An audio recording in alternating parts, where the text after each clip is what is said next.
All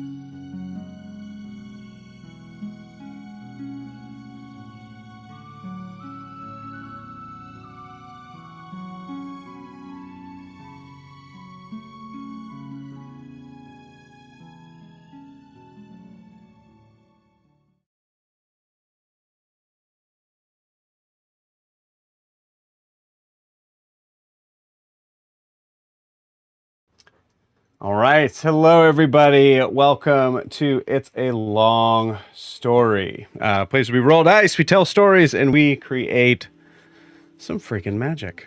We are here with... Is that on my face? Yep. Nope. That's on my face. I thought that was on the camera. Did I get it? Did I get it? I got it. Cool. A lot of painting. A lot of last minute painting. Welcome. For those who have no idea who this is, hi, we are a D&D live stream that runs every Monday, Tuesday, Wednesday, Thursday, Friday, having 5 parties, living, existing, breathing in the same humble world, the wonderful, beautiful world of Astera. Whew. Man. Getting good, guys. We are here with those awesome people in the Wreckless. Everybody take a look at your camera, wave, and say hi. Hi. Hello. Hi. R. Welcome.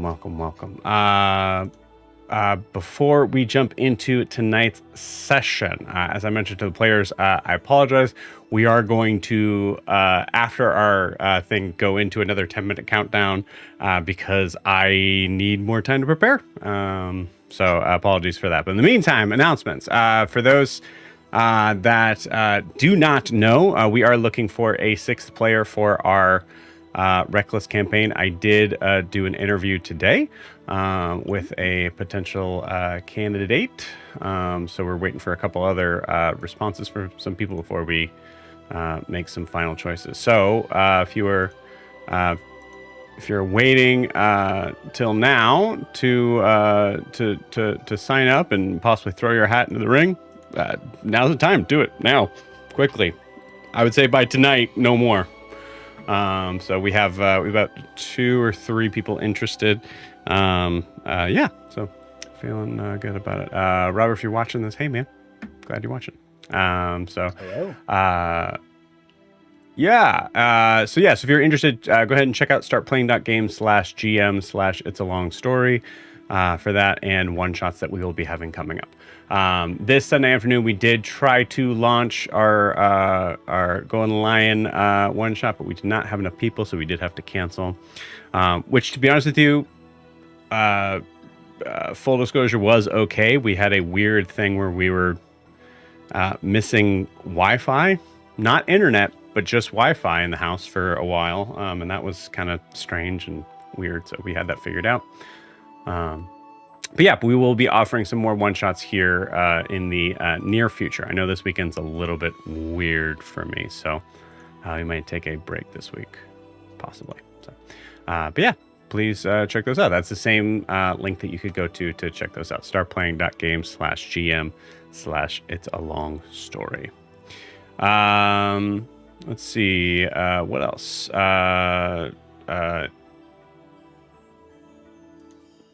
No, I guess that's it. If you are wanting to support the channel, the best way to do so is to like and subscribe where you're watching this, whether that is on YouTube or Twitch. You can also check out our Instagram and TikTok down below at It's a Long Story _TTRPG. You can see some of our favorite moments of the past few years. Also, you can be updated on any changes, whether or not there's new people to kind of come in and or new spots open. That's a good place to do that. So please check that out. That is it. So I'm going to try to kind of fly through this because we're going to have that 10-minute countdown. We need that space there. So before we jump into tonight's session, we need to get a recap of where we left off with the party. So Dan, please take it away. Yes, sir. So you want me to speak very slowly, right? To really build more time. No, I can't do might that. as I can't well. do that. I'm already done Yeah. with talking slowly. Not my nature. Okay, anyway. So we start with last sessions. We picked up with the crew is on the Wreckless, having kind of gotten back together. And we started with Riaris. It's about early wee hours in the morning, going back to his room and walking in on Sasha. Not much happened there, so we can go to the next scene. No. Oh, you won't let me skip that? All right, that's fine. Whoa. So Riaris and Sasha had a bit of a conversation. Unsurprisingly, Sasha, erstwhile former party member Yoon's sister, who we had met in Gonbold, is the leader of the Memoriam, kind of the underground resistance group that we have been working with a bit. And she came, kind of caught Riaris a little bit unawares. They had a conversation about how kind of distractions of the night went. And Sasha talked about that it was okay, though Riaris kind of figured out that she was kind of lying, but they lost somebody, and long story short, they needed Arturian back, and that you don't know how much you need somebody until they're gone. And so they started that conversation on, and that was great. And then Riaris asked if she, because it was the middle of the night, if she was going to stay or whatever, and she implied that she wanted to stay in his room, and so that was some real nice, good, awkward situations there. But eventually, Riaris was able to say, "Well, you're not really the person I was hoping to spend the night with," and sorry. And Sasha had said, "Well, if you ever want someone to talk to, kind of about this or time stuff, as we're kind of two time travelers, you know where to find me." And that was great. And so then, did you say two time travelers? I might have two time travelers. That's what I heard. Two time travelers. That's foreshadowing. That's what Vera heard. That's, god damn it. She's always in the walls. You're up, man. So then after the conversation, it got a lot better as Riaris talked with two other versions of himself that may or may not be there or not, arguing about if he made the right choice or the wrong choice or right decisions, and kind of interesting conversation. They vanished as Talia said, "Who you're talking to?" who's just another voice in his head because he doesn't have enough of them. And eventually, Riaris just kind of crashed out and crashed on the floor, trying to find a way to hold on to whatever reality, trying to attune to this coin that he has. It's a great idea to do so.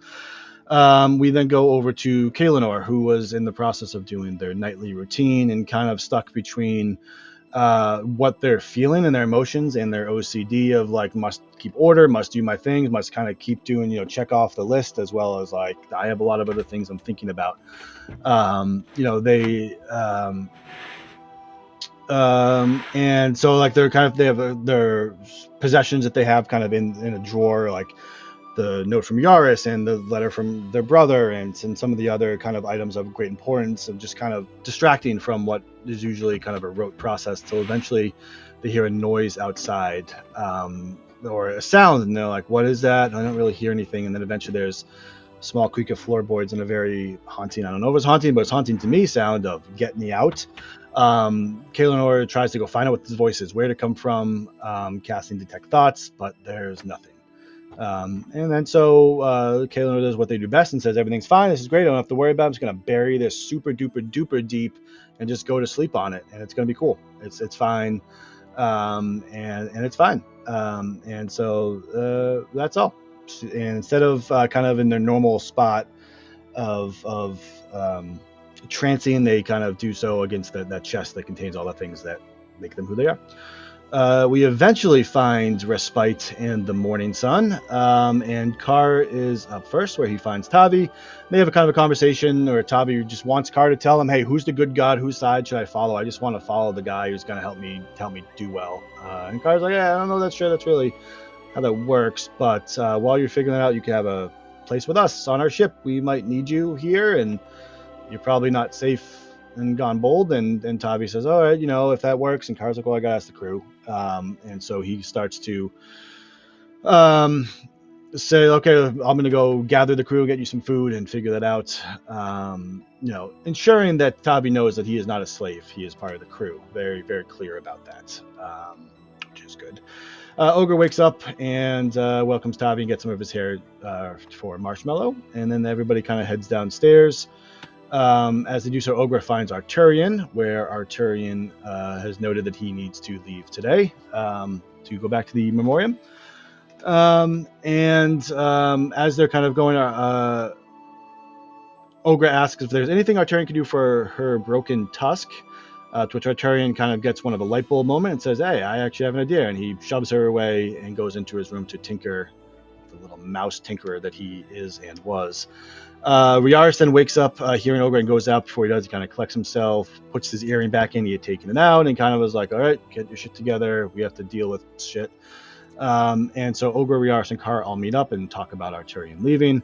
And Kara kind of just says, I'm cool with this conversation. I'm going to go get food. And he leaves, and Ogre and Riaris talk a little bit before Kaelinor awkwardly kind of peeks out the door and goes, nope, I don't really want to deal with this, and kind of closes the door. And so Riaris and Ogre and Zed, everybody eventually gets to the galley. I don't need to go blah, blah, blah. We all get to the galley, start talking about it. Zed is a bit awkward showing up, just kind of a little bit aloof, and we're like, what's going on? And Riaris and Kara are like, what's happening to him? He's acting stranger than normal, which is saying something. But nothing really pushed on it further. And then Ogre eventually notes that Arturian is leaving, and that starts an inquisition as to how he's leaving. And Riaris says he knows, and then he decides to tell everybody that, well, Sasha was there and she told me, and that kind of creates suspicious looks from Vera and others in the party. But then Riaris dumps all the blame onto Zed, who says, yeah, Riaris, what are you doing? And says, well, Zed, wouldn't you want, Sasha in your room? And he's like, what? And he decides to go run and find his fish to feed all over the boat. Vera eventually leaves a little bit after that as well. And Kara eventually says, hey, what are we doing with Tavi? And everybody's like, sure, whatever. He can stay. That sounds good. So Kar and Riaris go to leave to find Vera, who had stormed off just to get their vote, to make sure that they are voting as part of the crew, because Vera is part of the crew, whether she likes it or not. Arturian then comes to say goodbye, and he gives a tooth cap, a crown of sorts, to Ogre, which is pretty cool and sleek looking, and because he's an artificer, it's also a tooth cap of sending. So Ogre then, of course, uses the sending to reach out randomly to Clem, who seems very confused at what's happening, and then again to Carvis. I don't think we got a response to Carvis, but I'm sure this will go great. And Arturian's like, contact me if you ever need me or if I can help. Meanwhile, Kar and Riaris go to Vera's room, noting the remodeled state of it, as in things just thrown everywhere. A little bundle of rage, our Vera. And as they start to leave, she says, sure, I don't care. So they say, great. As they leave, Riaris again sort of has a meltdown, asking Kara what to do with Kaelinor. Has no idea what to do. Kind of starts going on a wild ramble of like, what am I going to do here? And Kara's just like, hey man, just be honest. That's just what you got to do. That's what good relationships is about. And basically turns and walks away. And he says, he leaves Riaris by Kaelinor's door, saying, you know what to do. Whether you do it or not is up to you. Okay, bye. In which case, Arturian then shows up again, and then overhearing the conversation, he's like, "Oh, is this the love story?" And Kar going, "Oh, we won't know till later. We'll figure it out. But we'll see." And then Ogre comes and gives a nice letter to Arturian in a very small handwriting. It's lovely. Brings a tear to his eye. Riaris and Kar say their final goodbyes. Noting that Arturian is a great hero, and if their paths cross again, Riaris will make sure to bring him some good stories to write about, as long as Arturian gives him some of the books that he likes. And it's a good send-off for Arturian, who somehow has all this list packed and is ready to go back. His hero's journey has not quite started yet, just a false start. We all then decide to go back to the galley. Well, not we go back to the galley. The camera goes back to the galley, where Zed is describing his extremely straightforward encounter with Vera to Kaelinor and Nala, and it's just who knows what's happening. It's excellent. I'll do a Zed here and say go back and watch it. It's definitely worth a watch. I can't do it justice. Of the confusion of Zed getting laid. Is it an egg? Was it a punch? I mean, who knows what's happening. It's excellent. And we turn then to Kar, who goes up and is talking with Grix. So Grix is a orc or half orc man that we met, and we just got done with rescuing Grix and his son Vin from the Gombold family, and so they are on the boat looking to kind of find safe patches or go get out of here, find a safe life. And Kar, they kind of, after a long conversation that was really great, Grix offers that he's willing to help us or stay with us for a little bit as long as it's safe. As soon as it's not safe, then they want to get out of here, and we'll find a good ship for them to take them where they want to go, and he'll be happy to help get Kobamu as long as his son's okay. And kind of a good agreement there that we'll help them, they'll help us, and we'll figure it out. The party then decides to chat for a little bit, because we're like, we got to get out of here, we can't be here. And Carr and the party justly say, we got to get Kobamu. We got to figure out how to get a big boy back. And so we develop thoughts of a plan, and ultimately the group pulls out of port and starts heading around the coast away from Gonbold, this place we've been in for 2 days that we burned to the ground and knocked down multiple buildings and have just destroyed its economy. It's fine. It's all good. And we leave, and we are now on the ground, half mile away from where we found Kobamu. Carr had cast a spell, clairvoyance, to kind of see Kobamu, and as well he blips into the ethereal plane, seeing the familiar black Aarakocra, whose name I did not write down here, who seems to be freeing Kobamu back, who's sending him back into the world, back into doing what he needs to do, into consciousness. And at that point, Kobamu wakes up and with a natural 20 athletics, basically rips the house down, rips the chains off the wall, and rips the ceiling, and goes, all right, I'm back. His arrows are loosed, and it's fucking go time. Our big man is free and in very Hulk rage. And we don't know what we're going to do, but we're going to do something. It's going to be awesome. Awesome. And Great. that's where we're at. Thank you so much, Dan. Appreciate it. Anything else to add, friends? Just a little bit, because I know you want to be quick. I made Tavi promise to learn to swim if he was leaving our ship. And That's right. I believe for the first time, the Wreckless crew is heard of by Maya and Eisenheim because of the conversation with Grix. So we have names of places we could go. That's right. It's true. Cool. Awesome. I think that was just with you, wasn't it, Carr? I don't think the rest of us were. Correct, Yeah. but I'm not going to keep it. Carr's not much for keeping secrets like that, so he'll know soon. Cool. Yeah, sounds good. Awesome. All right. Anything else to add? Sweet. Okay, so like I said, I apologize. I know we're gonna have to do another 10-minute countdown just to be able to get stuff ready. I promise it'll be worth it. So we'll see you guys in time. Woo.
Okay, friends, that did not work at all.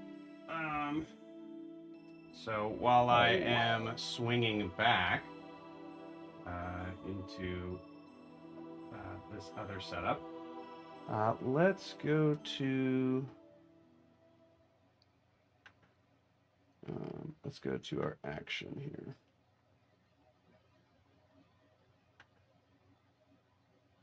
Probably do that one. Oh, okay, and of course that's not playing. Great. Okay, let's try that one. All right. So, apologize, I'm having to do a bunch of things at once. So we are coming back into the scene with our heroes moving along in the middle of the day, along towards the beach. Car, you are pushing out just far enough to be able to get your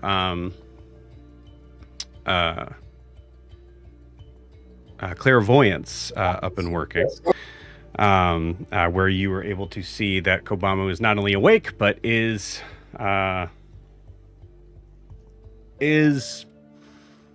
free.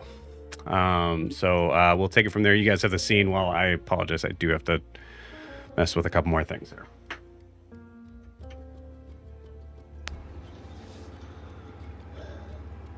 You were muted, Jack, I think. And here I thought I was getting his attention. We were, he's being shot at by arrows, and I was hopefully going to get an approximate number of people I saw, because I had a clairvoyance up at a height so that I could maybe see who was shooting at him, or how many, or something. It's a number. I'll tell you in a second, but... Yeah, okay, yeah. I'm just filling in time while you are doing technical maintenance.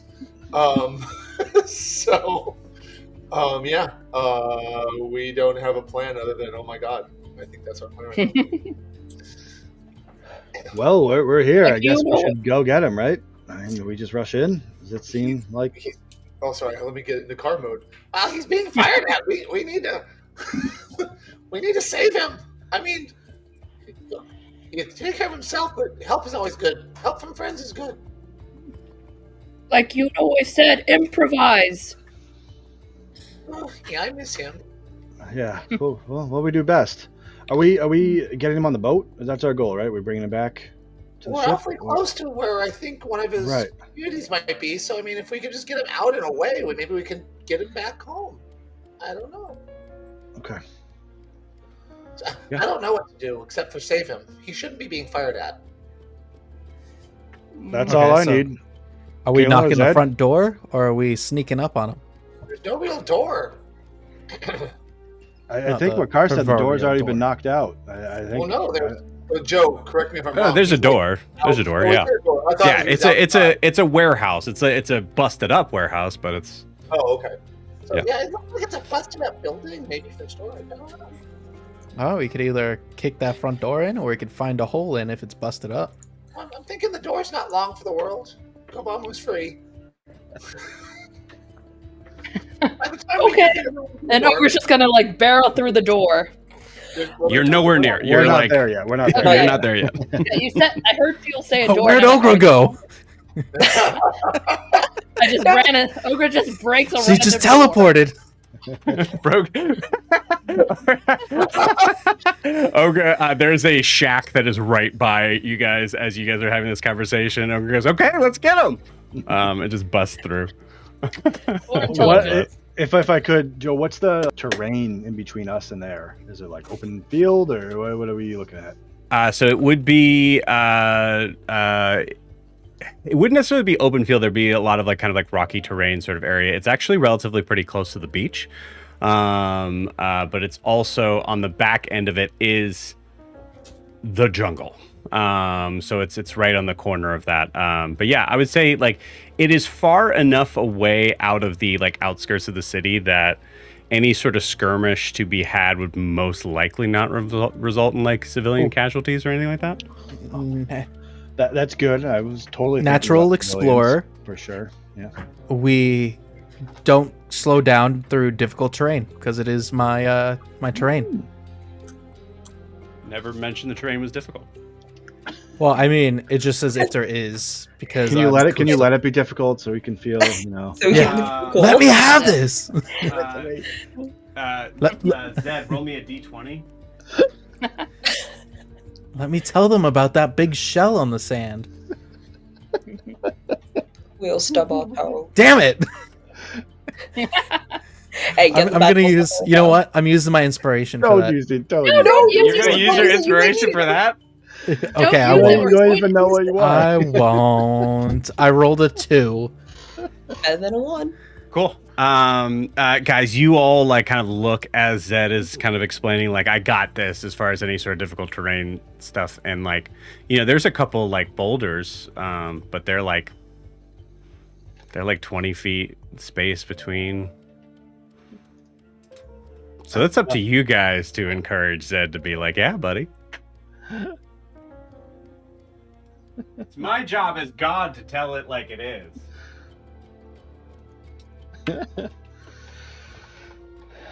What do you mean, Zed? Is this like quicksand? Should we be worried about? What do you? There just looks there like could sand. be.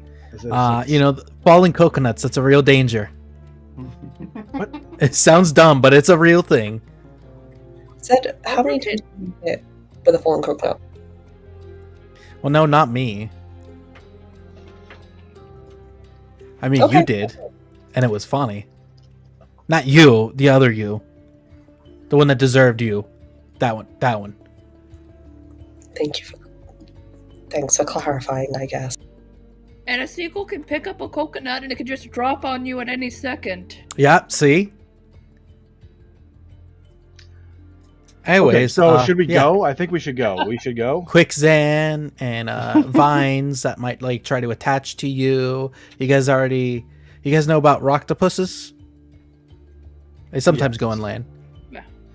Yes, we've met Okay. rock Yeah. before. Okay. I'm gonna go. Let's go. Okay. He's in there. Well, I mean, shouldn't we ask Car which way first? Well, it's yes. Car. What? A great camera in the sky lets me know where I'm going. I It's over there. love the hard no improv we're playing tonight. That's good.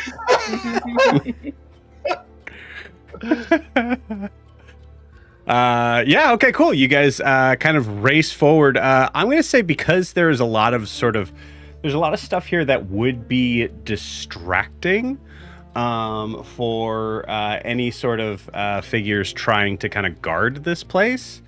I'm going to say you guys aren't being stealthy, right? You're just kind of booking it.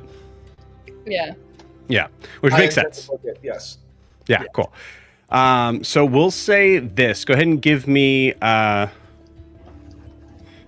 let's see. We'll have Car roll me a d4 and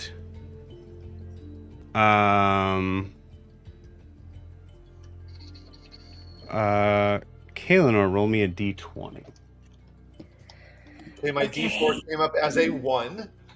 Okay. That's good. Oh, good. Okay, I'm like, I don't know, but it's a 1. Yep, that's good. D20. Basically how many rounds it takes to get there.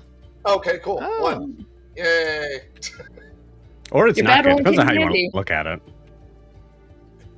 That roll came in on a D20. I don't know if that's good or bad. What did you roll? 17. 17. Okay, cool. That's All how many right. guards they're going to be. 17 guards. 17's pretty good. Oh yeah. How many enemies we have? Roll me. You know what, Jack? I will say, roll me a d8, and I will be a man of my word, no matter what. Oh, God. Okay. I'm watching it right now. No pressure. 4. Oh. Okay. 4 is solid. 4 is fun. 4 is fun. 8 would have been, oh no. And 1 would have been like, okay, all right. 4 is good. All right. Listen, Cool. me. Give me one more second. He does this. Keeps adding to the map. He keeps adding to the map. Walks away. I'm like, oh God. He's like, oh, really now? There are 4 new baby owl bears on the map. Oh no, the 2 owl bears come back. They multiplied. You guys managed to unlock a mod that every enemy is baby owlbears. And Yeah. it's a combination Like- lock, and that I hate that mod, man. 117. Every I time. can't wait till we get the big head cheat. Ogre's gonna just make He's got the the golden gun. ship a sanctuary for Ah. baby owlbears. We're gonna hit all those 007 cheats. What's that cheap? Up, down, left, right, X, whatever. Like Having the never owned first, the like Kobamu cheat. In my life, I don't know any. 1, 2, 3. Anyone more? What? Wait, 1, 2. he keeps adding more. Car, what did you roll? Apparently, death and destruction. Yeah. That's how many unbows are gonna be there when we get Oh there. my lord, no. Okay. Cool. All right. Last rolls before I'm able to show the map that I am hoping, because I'm showing the old camera, I'm hoping it's going to work. We'll see. Actually, I'm going to back out here just for 1 second, gang. 1 second. Just to see if, because that's going to be annoying if it doesn't.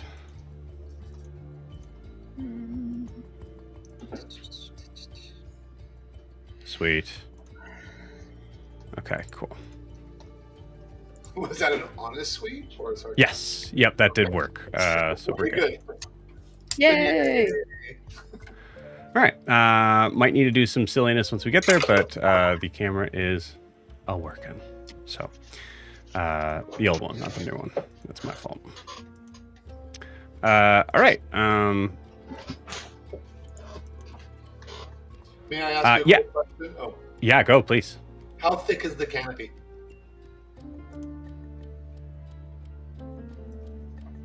If I fly overhead following the party, how easy will I be able to see below, and how easy will they be able to see me?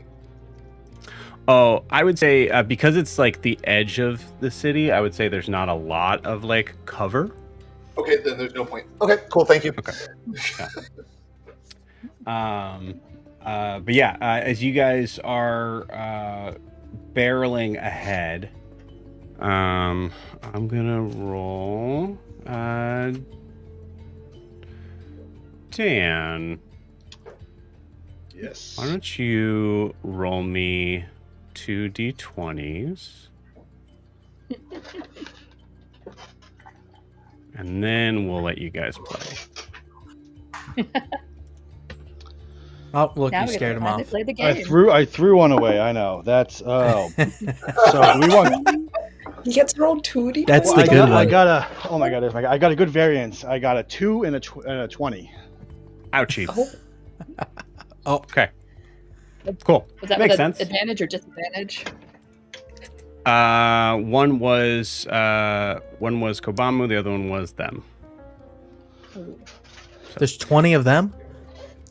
there's 20 of them. There's 2 Kobamus Yeah. now. Oh, 2 Kobamus. There's That's 2 all Kobamus right. though, which is pretty weird. Yeah. So we can basically take on all the islands at once. You know, Army, we got 2 Kobamus. I'll roll because okay, cool. All right. 6 before it's his turn. Okay, cool. So as you guys kind of come rushing, you 1, 2, 3, 4, 5. Yep, that's everybody. And then Grix makes 6. I'm gonna say Vera is hanging back. You guys are just trading in Grix for Vera for this fight for now. This Vera got pretty messed up the other night too. So yeah. With that, as you guys come running up, there is a shot that Riaris, you managed to kind of throw up your shield in time, but it's coming from the window of this warehouse as you are hearing the massive roar of Kobamu in the background. I need everybody to roll initiative. Like I'll just yell like, "Think they see us?" so Carr with his +1 got a 2. So, Nice. Carr will be going probably dead last. Ogre may be joining you there. Oh, I almost had a natural one too, but I did not. Man, this Zoom does not want to work without the phone. So I'm gonna grab it back. Technology is so much fun. So, in other news, while Joe is coming right back, one of my coworkers said he might want to join, but he's not sure he could do it tonight. So, we'll see. Join to watch? No, to play. He's Oh, looking. okay. Yeah, So make one- sure. One of the players in my low-level game is like, we're going to play more now that you've hooked me.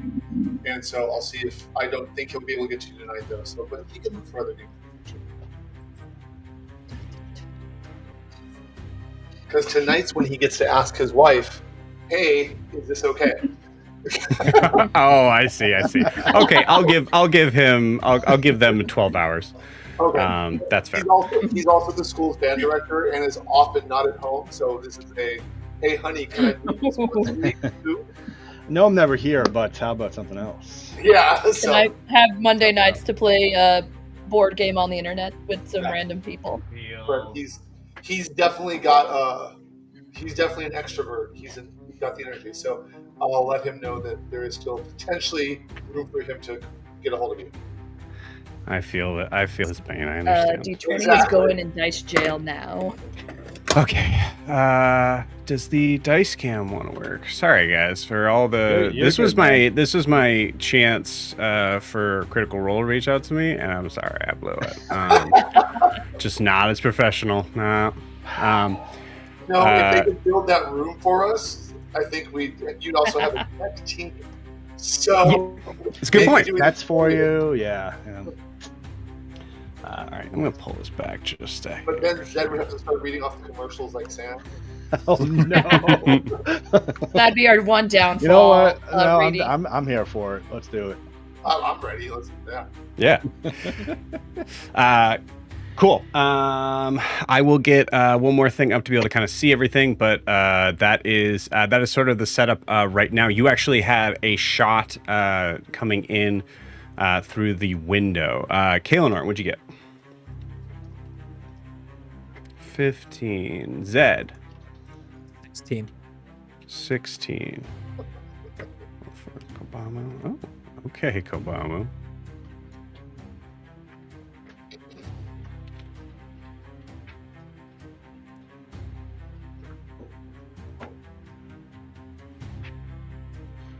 Okay.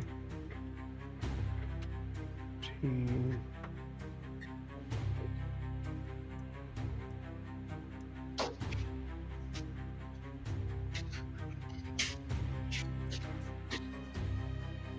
Are we including Nala in this? Yeah.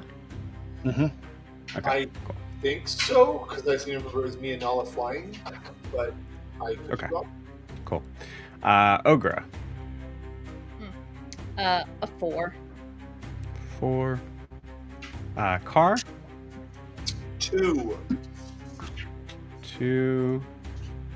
which back in the day would have been an amazing number class.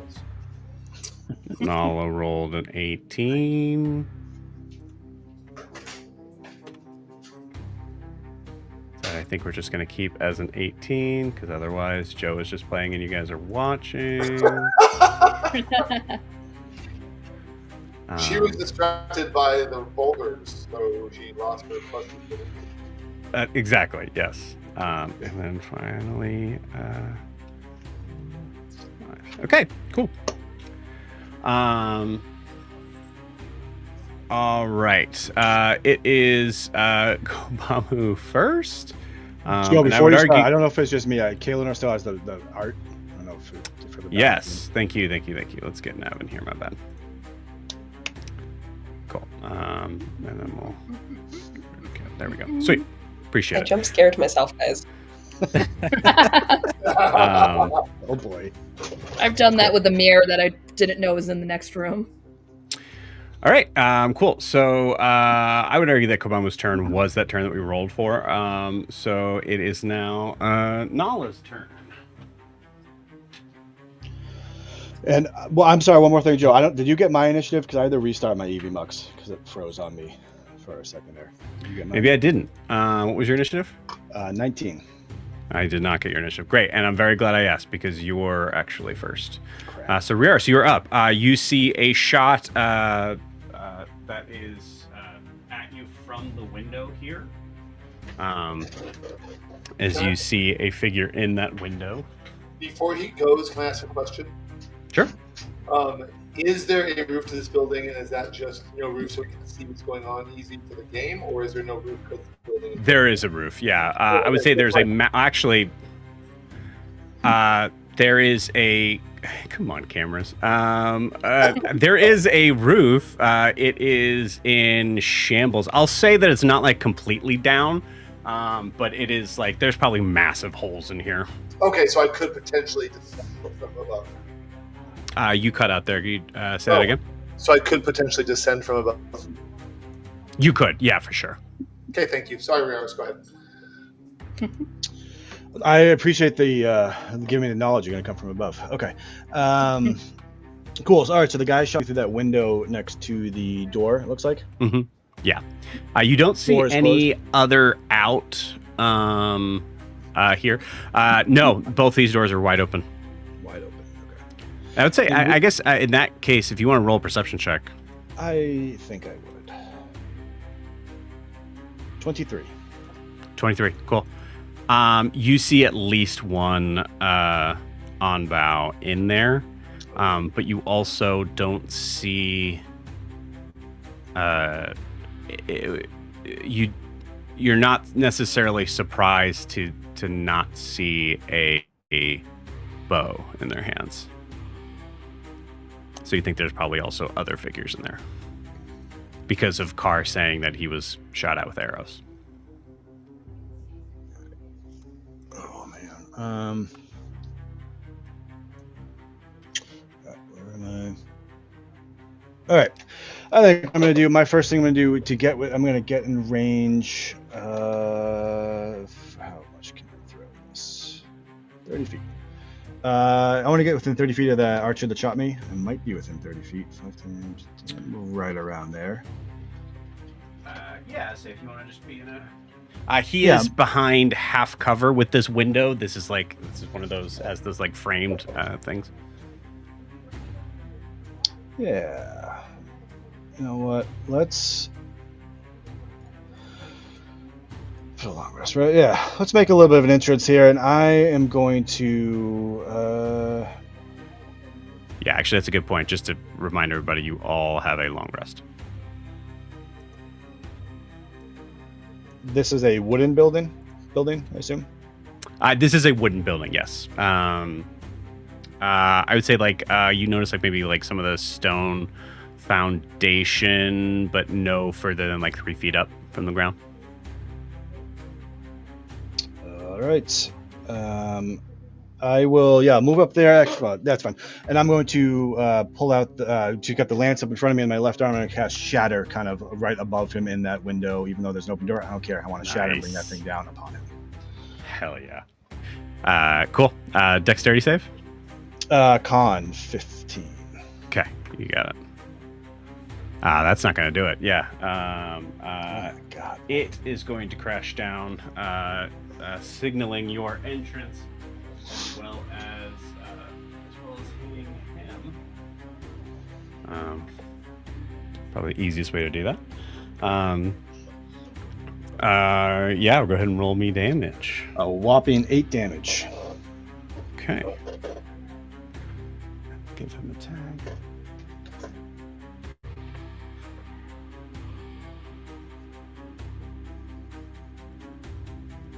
Okay.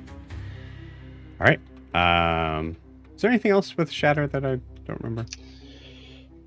Not really. Is the area difficult terrain or anything like that? Or is that just nope, else? 10-foot radius, con save, and that's it. Cool. Awesome. Yep. All right. You guys definitely have an entrance now, and that cover is gone. As it's just been obliterated just rocks kind of extend out in all directions. You definitely have everyone's attention.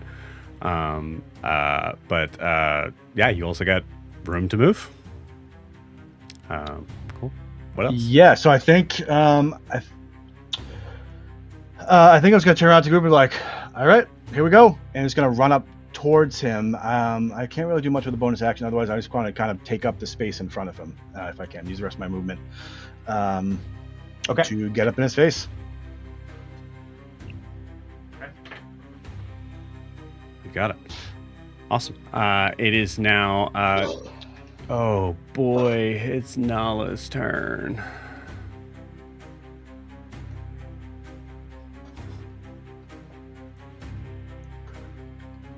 I mean, do we want to let you guys play? I want you to do what Nala would actually do. You got it. Okay, cool. 100%. Nala is going to say, everybody, just hold on 1 second before you go in. I'm gonna try something. Fireball. And you see Nala fly up to the roof, peek in, and is going to cast a fireball. She didn't ask how big the room was. She said, I cast fireball, and I'm here for it. I don't care our allies in there. I'm gonna cast fireball on the roof. Yeah, Big boy can handle it. Capable of aiming without hitting Kobamu, I'm sure. You got You this. can And handle even if you hit him, it's fine. No, If he she's doesn't, going we just gotta get his butt back. She is just aiming. She sees 3 figures in red in there. She's just aiming at those and just firing off. As she does, there is a moment where that fire kind of releases from her talons, and she has to kind of like, she blows back into a perfect backflip to kind of come back to where she's at. As she's a tiny bird, and that's a massive hit, massive spell. Cool. All right, let's make some rolls. This one is for the Loa that was there. Sure, that makes it.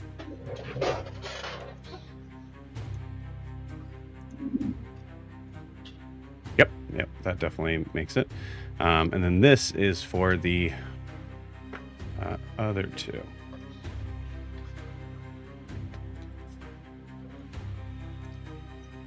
Let's see. Yeah, these guys got nasty decks. Okay, cool. They're all taking half damage. But that's still damage. 1, 2, 3, 4, 5, 6. Oh, that's a lot of 2s and 1s. That sucks. 2, 4. There we go. 4, 14, 19, 21, 22. Half to 11. Probably the worst fireball I've ever cast, but that's damage. Cool. And that is on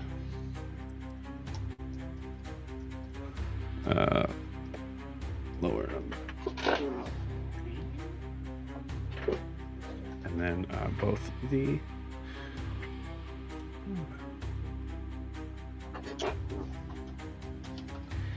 okay. So she does that bonus action. She is going to activate her blade song as she the halberd kind of shoots out of her hands in flames as she just looks at the rest of you and goes, "Okay, we're good now. Go." And that is her turn. It is now Zed's turn. Actually, Zed, what is your dex? My dex.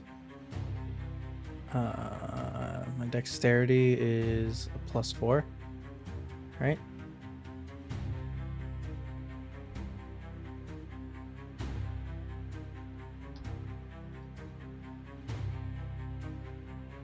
Okay, cool. You go first. All right.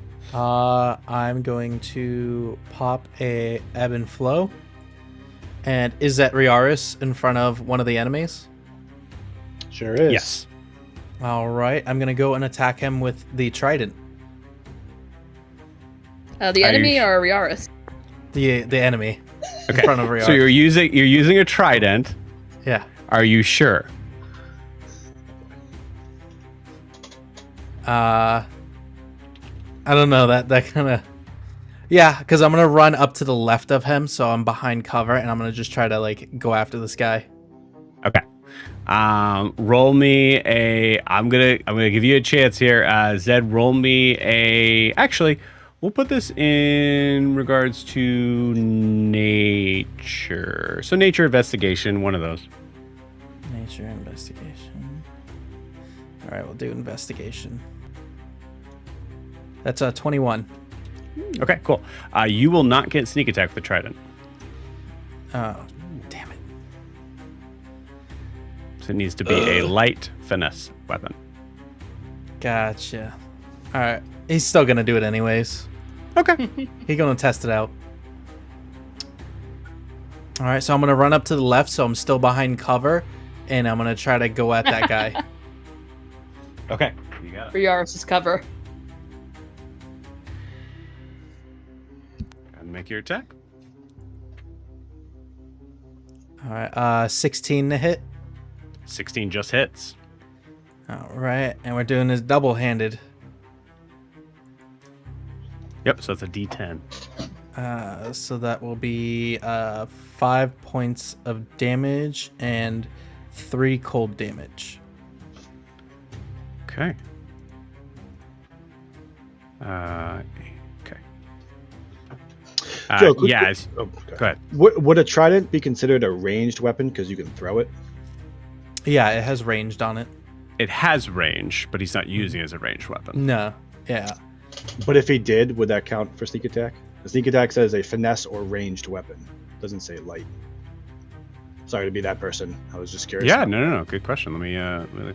I'm being bombarded with the 2024 version of the trident, so I'm trying to find. I didn't know if that would count because I'm not actually throwing it, but maybe. Right, which is totally fair. I will say I will. Yeah, I will say so. So technically, looking at it, it is the properties of a thrown weapon. It is not necessarily a ranged weapon, and I would not be a stickler in this case, except that I gave Drew the opportunity to not do it. I think it might be a choice to do it. So, Totally fine. so let's stick with that. Yeah, yeah. Good question though. Cool. All right, yeah. So Zed, in this moment, you definitely notice, like, oh, that sort of moment of trying to kind of pierce the right sort of spot. You had to have a little bit, it was a little bit heavier in your hands. It's not the same. You might need to, one, either have more training with it, or maybe get something different. Yeah. I think that's it. Movement, action, bonus action. Yep. That's it. Zed, don't hurt yourself with that thing over there. or me, please. Don't worry, I got it.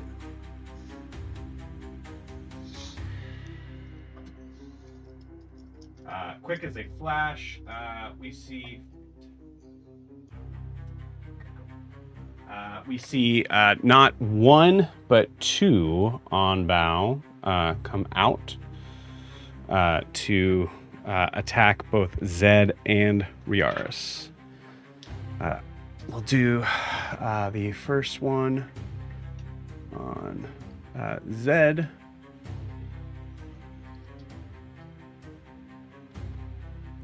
You hear this like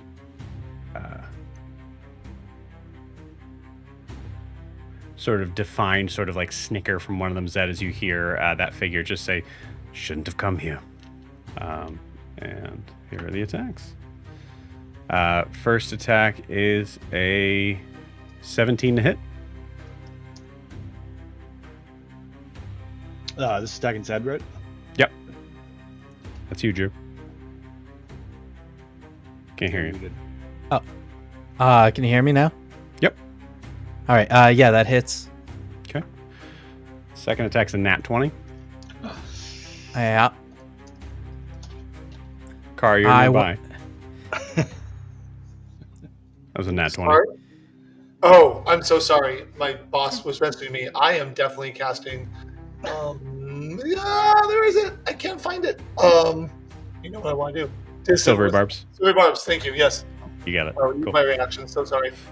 What does it look like as Car? You see this on bow, one of the figures that totally wrecked you guys the last time I was here. You do not see Hakuya yet, but you see this figure as he is he's doing that same sort of samurai thing of pulling out his sword and attacking at the same time. After that, and then that second hit kind of just coming across, and it's going to connect in the worst spot. Yeah. So you want to know what it looks like? Yeah. It looks like Fang jumping out in front of him, going no. Cool. And I think that might be enough. We'll see. That's a 13 to hit on Zed. That's a miss. Cool. Yeah, as you see the figure kind of step back, as there's this weird sort of visage of a tiny rabbit goblin. I do want to use Uncanny Dodge on one of these. I'm not sure if I get to choose or if it's just as they come. It is. You choose the moment it happens. So you can either choose it to now or if this third attack. I'll do it on the third attack. Okay. That is a... Just making sure these guys aren't those awful people. Nope. Cool. Awesome. They do not crit on a 19 or a 20. It does have to be a nat 20. So that does hit, I'm sure, for a 28. Yep. All right. So you're choosing the second time. Yes. Okay.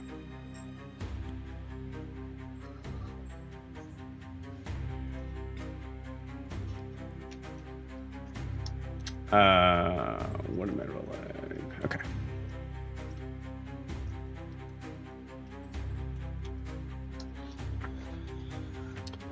That is 14 damage on the first hit. All right. And then the last one is 7 points of damage. And I should clarify, you can choose to do it after the damage is stated. Okay. So that's my fault. I didn't explain that very well. So I'll say if you want to do that on the first one, you certainly can. It's fine like that. Okay. All right. Cool. All right. Drew's pulling up all this good mojo. Let's see what happens. Sweet. So after 3 attacks, Zed, you are still up. As on the other side, you see Riaris combating with his own on bow. First attack is a 25 to hit. Just hits. Just barely. Second attack is an 18. Oh, misses. Okay, nice. And then the third attack is a math. 9 plus 12.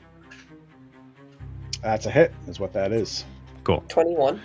21, thank you. My brain broke. Okay. First attack, and you hear this creature just, you hear this on bow just going, looking to join your friend. And comes to hit you for 10 points of slashing damage for the first hit, and then 10 for the second. I think, the first one gets in, then Riaris is like, okay, pull up the shield, to block it, I'm into it, and the third one's before you can even see it, but spit a little blood on the ground, or on his clothes, and then spit at him. Beautiful. You do see that both of them look to be their robes singed a little bit. You can see the hair on the side of their heads looking a little burnt, as they both were hit by Nala's fireball. Okay, cool. That is it for the Onbow. Kaelnor, is your turn. Okay. Can I rush up to the one next to Zed, like on the opposite side of Zed, if I have enough movement? Which I should do. I have 30 feet. Yeah. Yippee.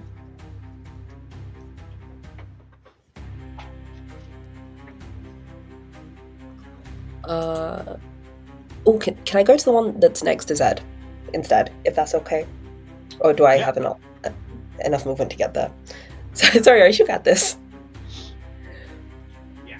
Yes, you do. Wonderful. Cool. I'm just gonna take my attacks on him.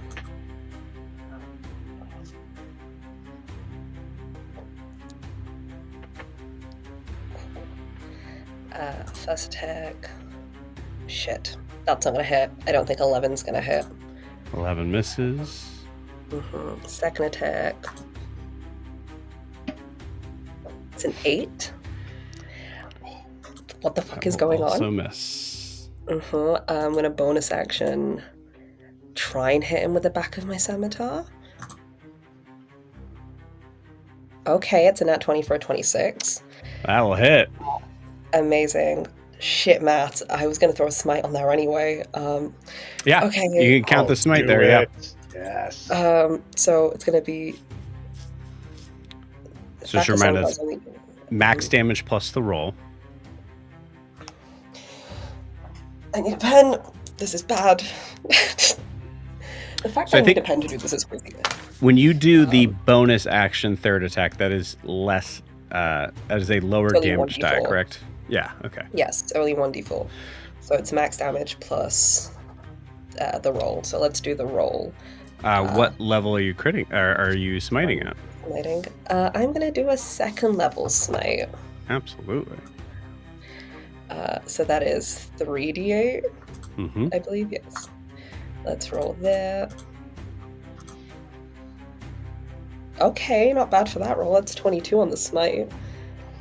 Wow, so that's and 46 right Dang. there, just for the smite. Holy And then shit. 8, 16, 24. Okay. It's maths. Bear with.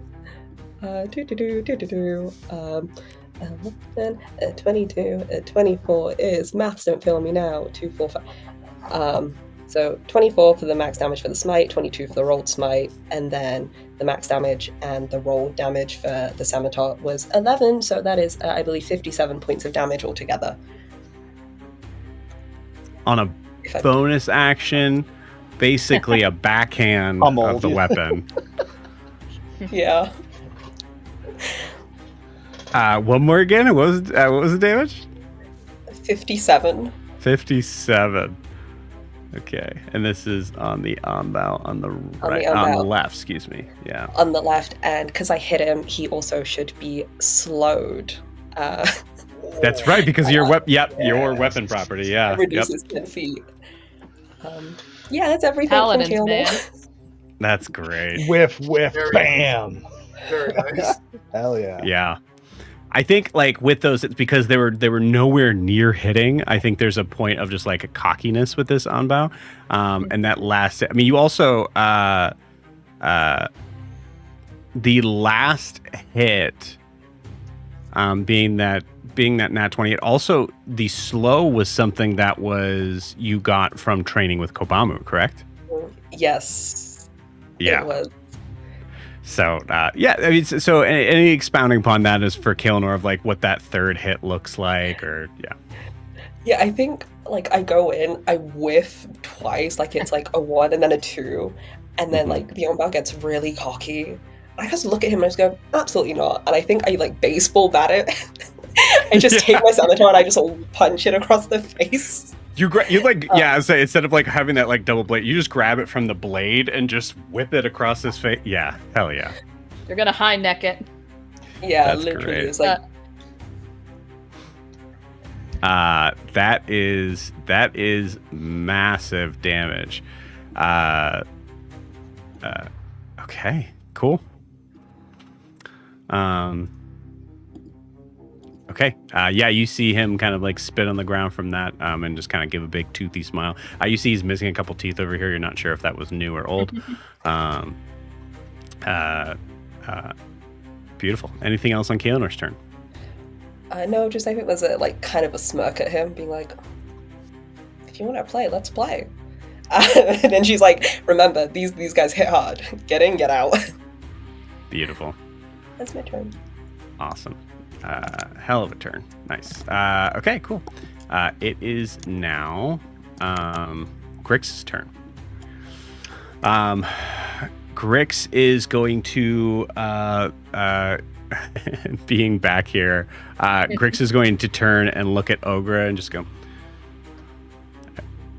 everybody who's red.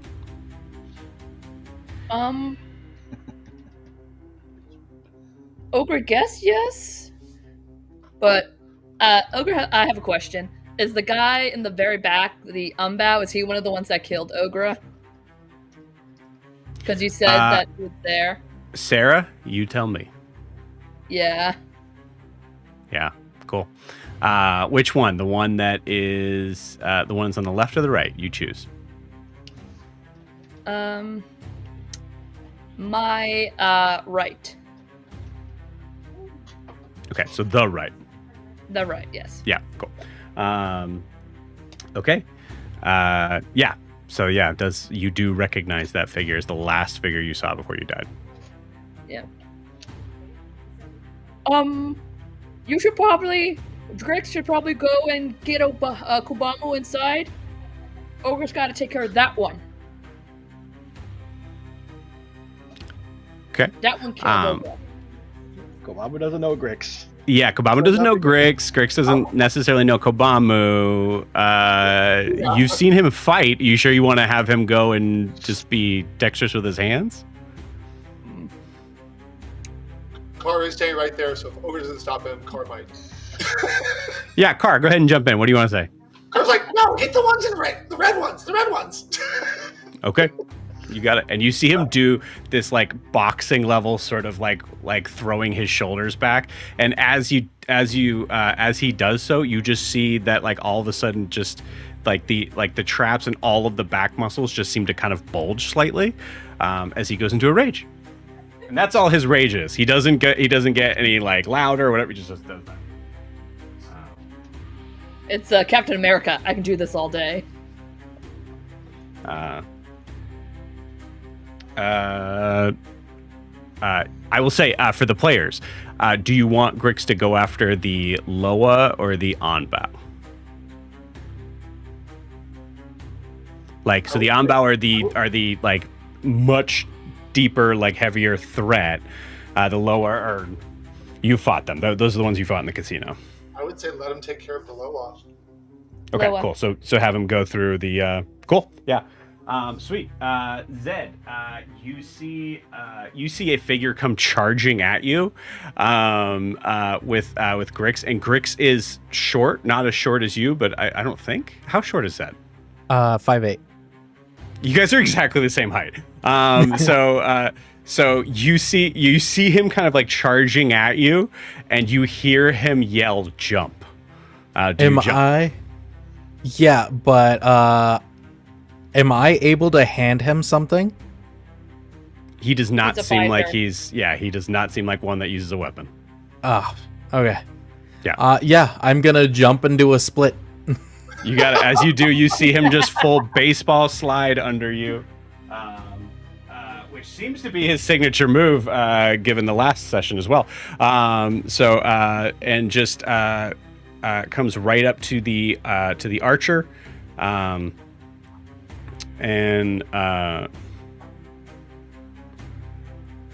just looks at him and says, "Do I know you?" And then takes 2 hits. We'll see. First attack is a 21. It'll definitely hit. Second, he'll attack recklessly just in case. See if he crits. He does not. Second attack is going to hit. No crit. And then he is going to flurry of blows. As that is another hit, but not a crit. And that is a crit on the last one. Cool. All right, so that is See how much damage this guy has? This is number 2. Okay, cool. So that is the crit is an 8. 8 plus 3 is 11.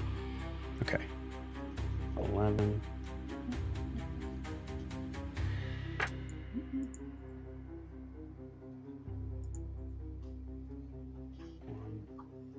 Four. That's 15, 18. 4 is 22. 22 plus 8 is 30. As he does 30 damage to this. Oh, wait, no, I didn't roll that. So that's, okay, cool. 30, 34. Or no, 35 to this Loa, as you just see a flurry of punches just coming after this figure in an area that is mostly low to the body. And you see that Loa just keel over. 35, 60. Yep, that'll do it. Cool. And that Loa is no longer a problem. Thank you, Grix. Thank you, Grix. We love you, Grix. Glad you're on our side. Miami. As you see him kind of point at Riaris, you see him point at the onbow, and kind of like looks at you and just says, "Problem." Problem. Okay. And he'll use the rest of his movement to flank. And that's Grix. Cool. Ogre, you're up. There was one session where he thought we might let him off the boat, and now we can't. He's just got to stay with us. Yeah, we can't Sorry, buddy. lose them. Guys, I love It's like Nala. barbarians. We are now Vin's aunts and uncles, so that's Barbarian monk. Super fun. We have 2 barbarians now, NPCs. Yep. Because your Ogre. DM loves barbarians. 2 monk NPCs. Ogress. Yeah. That's true, actually. Huh. I didn't notice that. Ogre, realizing who that person is, goes, "Hey!" Okay. You see the Loa kind of like turn to the side in your direction. Or excuse me, the onbow. Above board, they're all Loa. The onbow is the next level. You owe Ogre a new tusk. And she's going to go up to that guy. Okay.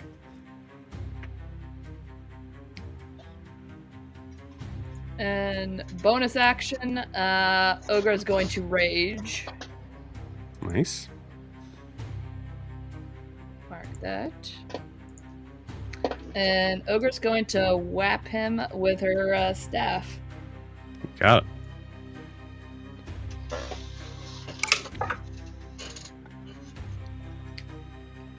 And I'm going to use that inspiration I got 2 games ago. Or, yeah. No, it doesn't count because...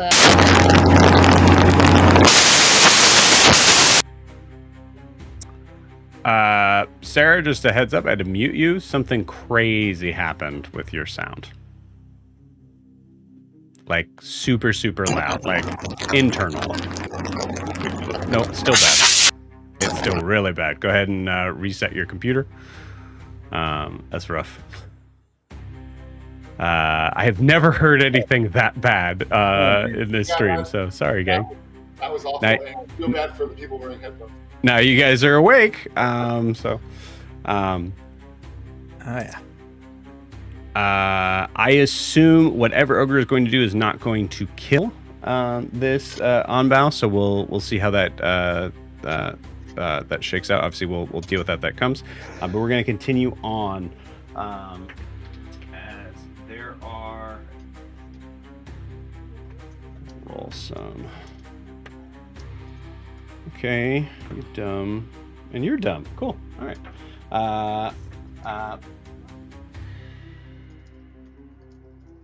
Actually, yeah, that makes a lot of sense. There are going to be 2 shots at Grix that have advantage. Okay, not crit, but does hit. Second attack also hits.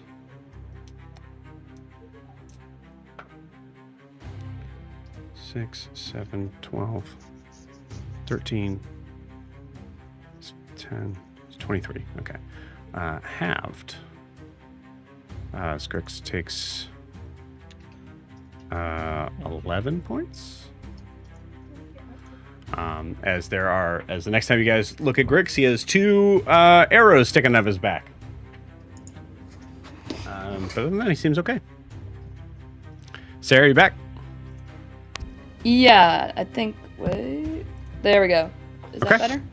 Cool. Yeah. It is. Yeah. Not really sure what happened, but it was definitely internal. Computer Okay. went psycho. I have no idea why. Went wrong. Please try again. What is happening with technology right now? The Decepticons have taken over, guys. I don't know how to tell you Yeah. all. One sec, bringing up my character sheet again with the staff. That's going to be a 24 to hit. That'll hit.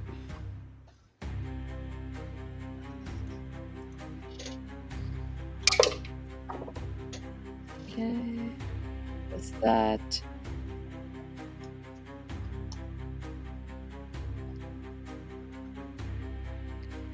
That's going to be plus rage. That's going to be 9 damage. Okay. Nice. 9 damage. As you see him take that hit across the face, and then just look at you and laugh. As he just responds with, "You still have a chance to leave?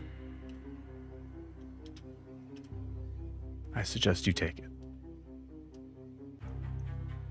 Ogre can't take any hints. Incredible.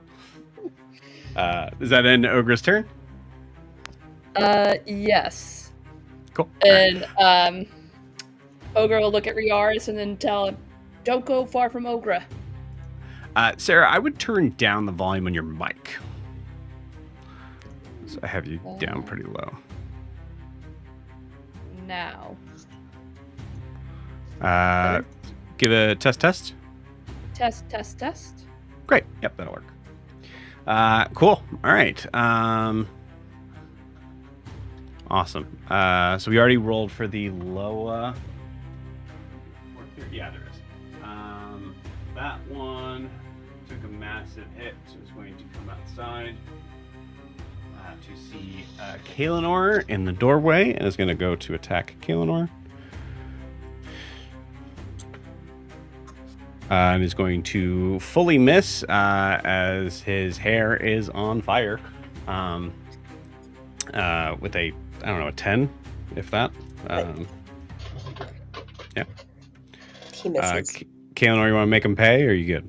I do want to make him pay. Let's hit him with my reaction with a blade dance. Why not? You got it. I'm in Rome. Oh, that's so close to another nat 20. That's a 26 to hit. Oh, yeah, that is. 10 damage, and I'll be like, as I smack him, "Can you wait your turn?" Go back to the other guy. Just, hold on, I'll come back to you. Incredible. Cool. All right. And with that, it is finally Car's turn. That was all the Loa. The other 2 Loa, Sarah just took 2 shots at Grix. May I quickly ask you, are all of the Loa now in screen, or are there any further back? Because I know there was one further back, but I could probably move it further. Yeah, there are. Yeah, I mean, actually, no perception check required as the entire wall got blasted away. There are. Yeah, there are 2. There's one right here, and then there's one right here. Okay. Are those Loa or Onbow? Those look to be Loa, actually. Okay. just to help a little bit. First of all, I never told you because I was so spaced with my boss. For my silvery barbs, I'm throwing the advantage over to Riaris. Okay. Nice. Yeah. Makes sense. So that was. But I don't know how good this will work, but why not? That on-bow that's between Zed and Kaelinor.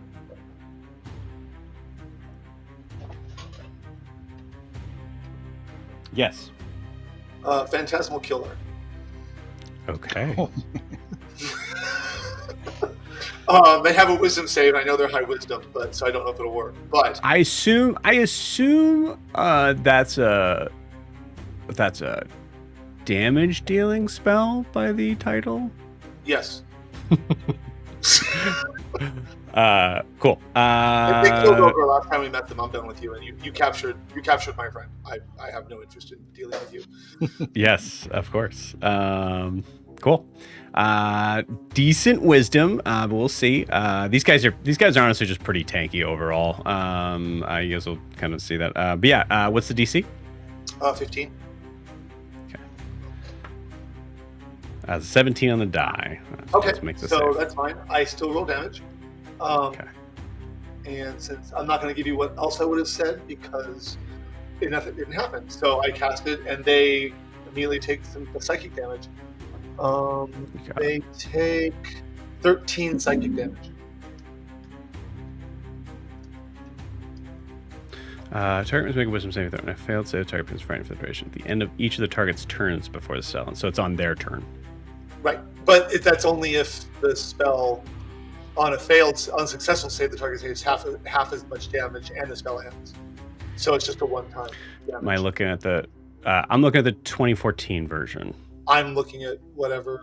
I'm in 2014 too. The end of the last pair. I think I am, aren't I? Phantasmal. Am I wrong? Do I have the wrong? It would spell? say, I believe it'd say Legacy if it was the 2014. Yes. Oh, I have the wrong one done. I'll fix that. So what happens to my spell? So you have it up? I'm so sorry. Yes. So it's still target must make a wisdom saving throw, and I failed save. The target becomes frightened for the duration. At the end of each of the target's turns for the spell, and the target must succeed in a wisdom saving throw. On a successful save, the spell ends. So it does actually look like this is a save or suck spell. Oh, okay. Darn. Well, Yeah. that's my fault for having the wrong spell up. No worries. Then suck. I cast it. Doesn't work. Okay. You got it. However, go ahead. No, I was gonna say, like as you're casting it, what are you? What does this look like? What are you trying to kind of instill? So I don't have any. There's no visual because it's completely in their head. Mm-hmm.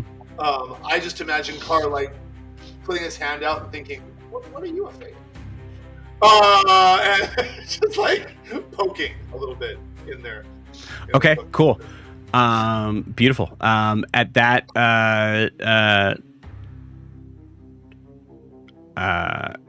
I'll give you, just for fun, give me an Arcana check. Okay. 19. 19. What do I want to say? Okay, cool.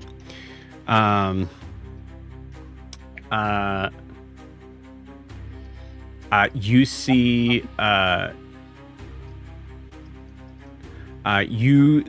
a massive, like, sort of body of water with a hand sort of like sticking up out of it, as if someone's drowning.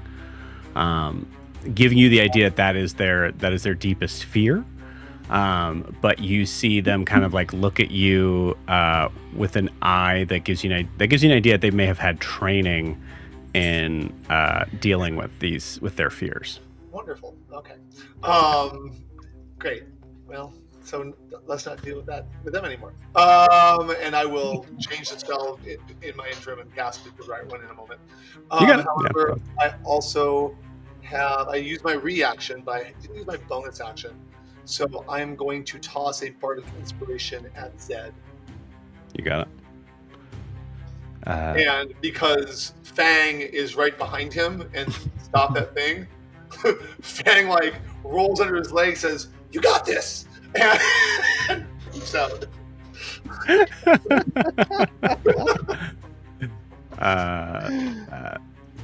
And then I think I will. I'm gonna stay where I am because I can basically reach almost anybody with this. Yeah. next turn. Do you want to fly up at all to get a better view, or? Actually, you know what? I'd like to see what's happening. Well, I would like to fly up but land on the roof, and however you make that look is fine. I want to get a view of Kobamu. Yeah, you got it.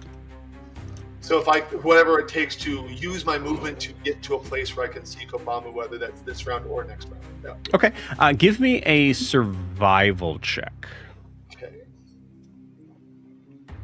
13. 13. Okay. So I'm going to say 13 is able to give you visual, not necessarily cover. So you're able to get to a spot where you're open and able to be seen. Ooh. Did you put a magnet on that?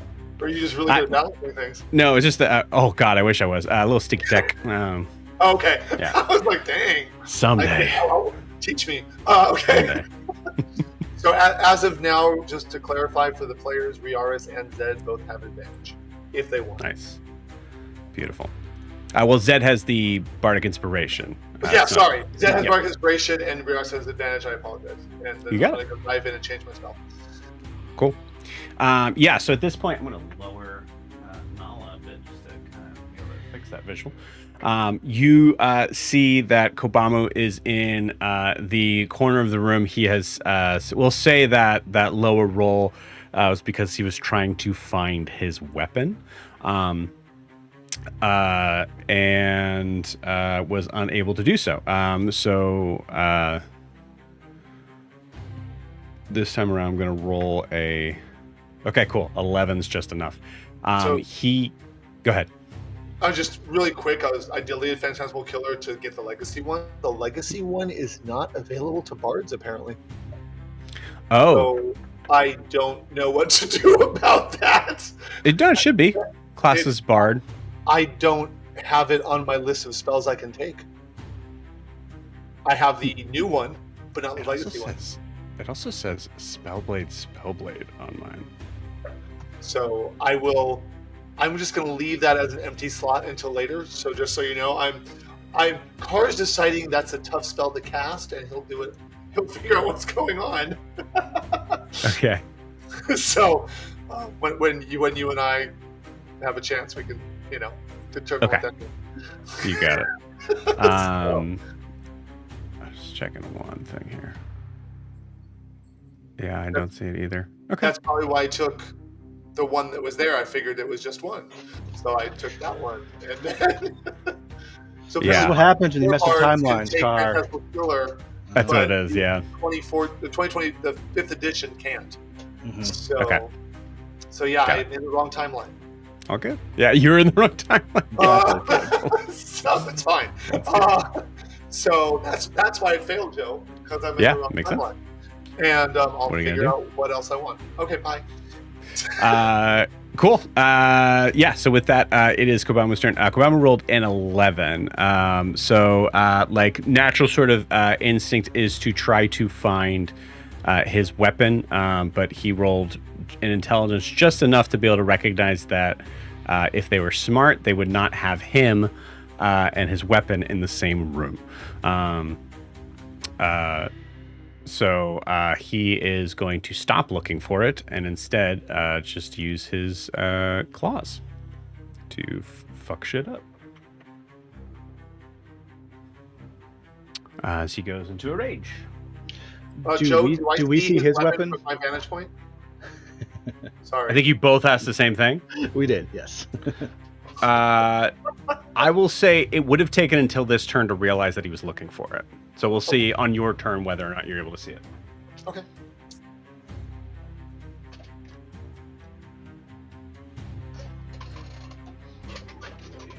Unless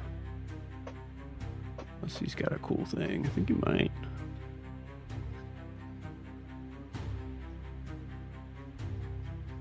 Yeah, part of bonus action, you attack, enter your rage, you're able to move up half your speed. So, he's he's got 40 feet of movement, so it means he's got 60 feet of movement, which is good.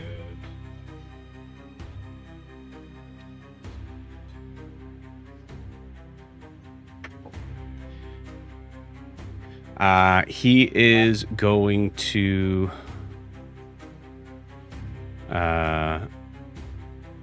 he's actually going to spend the first attack taking out the very kind of rickety sort of platform that this Loa is on.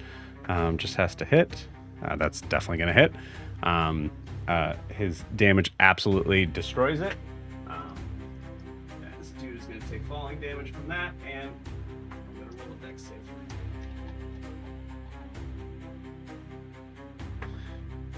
Okay, cool. Is able to manage to stay on his feet. But is taking a d6 of damage. That only takes 1 point of damage from that.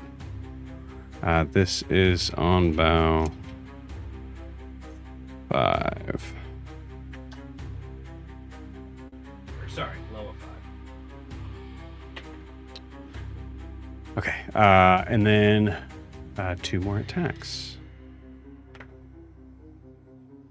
That is a 21 to hit, which is going to hit, and a 19, which is also going to hit. So it's going to take 14, so a total of 15 damage without his armor. Yeah. Oh wait, no, sorry. Rage damage, which I forgot to do on Grix too, actually. So Grix definitely killed that guy. So that's, what did I say, 15? Is that what I said originally? Yeah.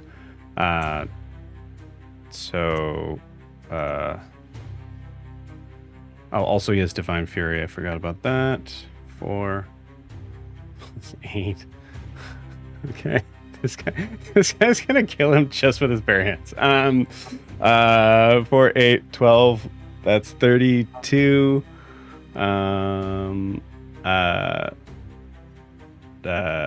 Yeah, he'll absolutely throw a cruelty dice on this. That is a 35. That's our psychotic panda. That's right. That's our boy. Just a reminder, one of his attacks was on the platform, not on the creature at all. But 35, and then what is that rage? Plus 4. So plus 4 times 3 is 12. So 35 plus 12. Right? Yeah. 47. 47. Woo. Almost as good as Kaelinor. Almost as good as Kaelinor. He's losing it. The best. What did I say? 47? Yeah, right? Yeah. Yeah. Cool. All right, cool. Yeah, the figure is up, but is cowering, and his knees knocking together is just barely up. Okay, that was Kobamu's turn. It's now Riaris' turn, and Nala's on deck. Sir, all right. I think Riaris kind of flashes his eyes past the Onbow's shoulder and says, "Looks like our friend got out of his cage. You might want to think your position." And then I'm going to go kind of twist my lance a little bit and make 2 attacks at him. You got it. I think giving that advantage is it's enough for him to kind of turn his head as you attack in that moment with Grix, because Grix says you gives you flanking anyways.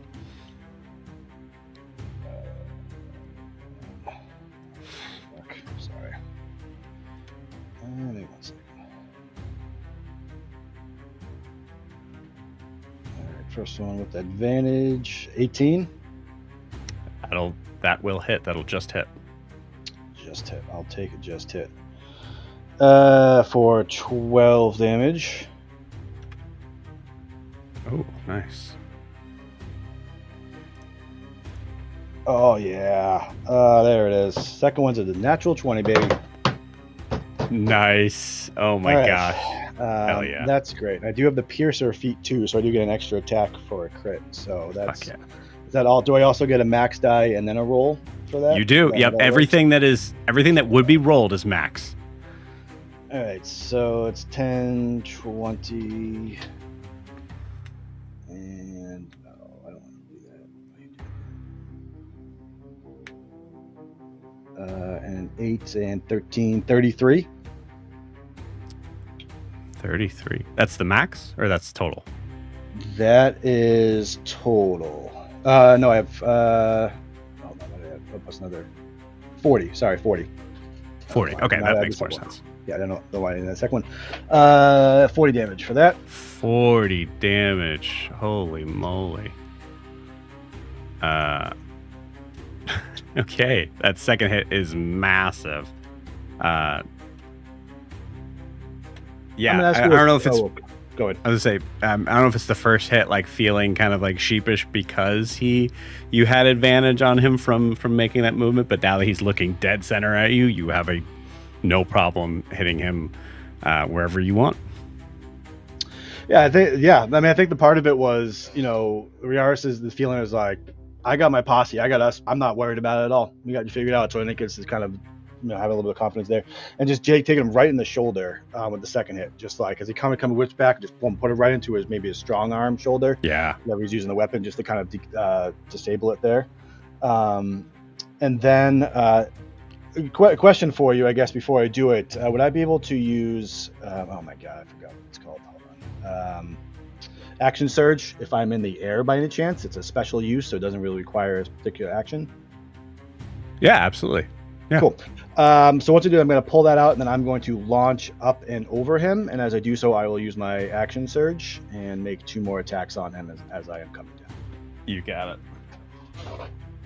I will say it still is advantage because you're starting in that flank.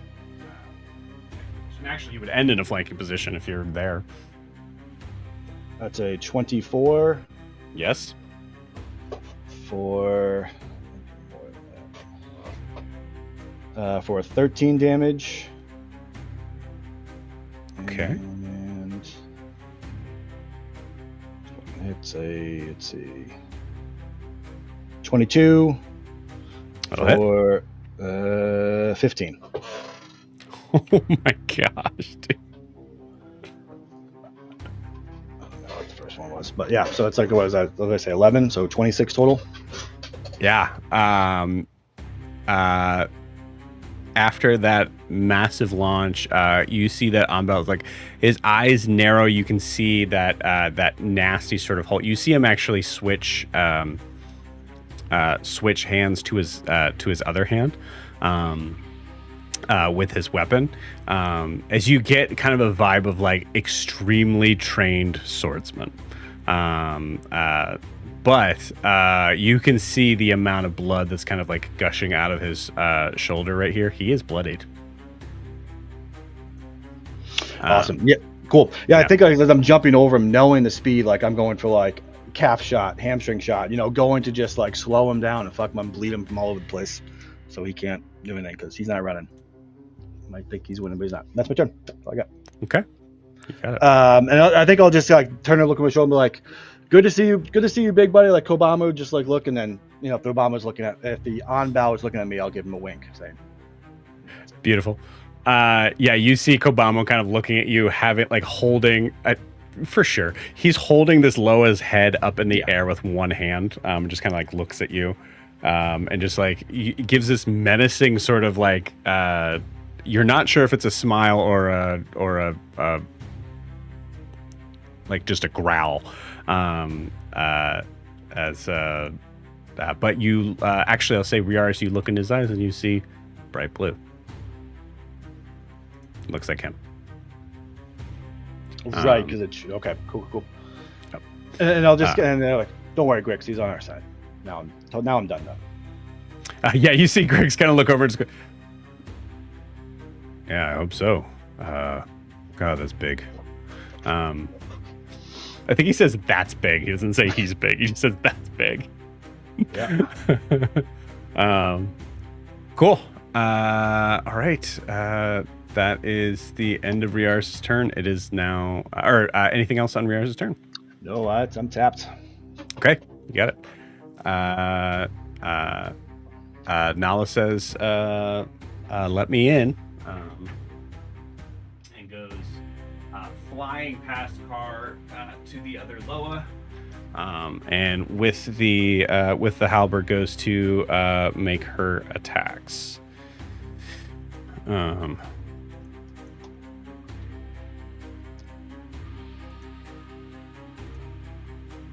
There we go. Okay, so I don't know why that was like that. Okay. First attack is a nat 20 again. Nala does not like these guys. Wow.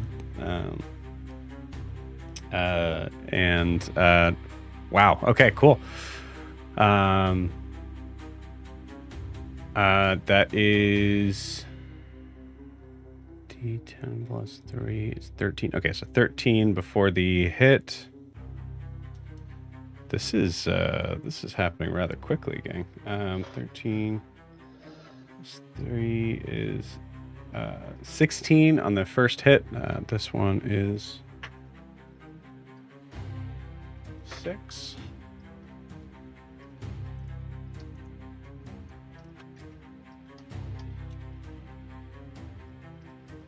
Okay, second attack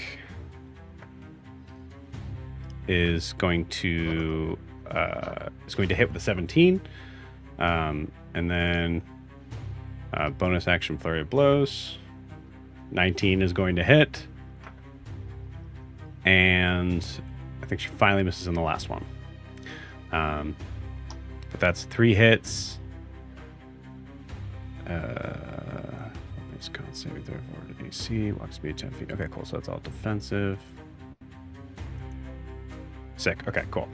So that is 2 more D10s. 2, 8, 10 plus 6, 16. For a total of 29. As Monk is gonna monk.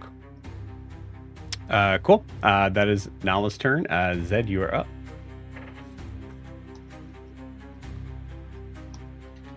I'm gonna tell the onbow next to me I'm not going anywhere, and I'm going to attack with my dagger. Okay. Oh, but first I'm gonna bonus action Hunter's Mark him. Okay. Cool. What does the Hunter's Mark look like? The Hunter's Mark is just gonna look like you know when you step out of the shower and you're steaming? It's just gonna look like that off of him. Sick.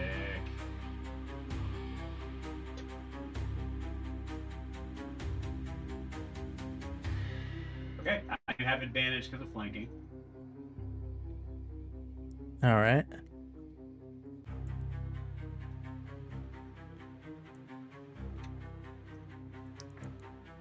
Uh, 21 to hit. 21 will hit. All right, just let me get my math up, and that is with sneak attack. Indeed. That's 13.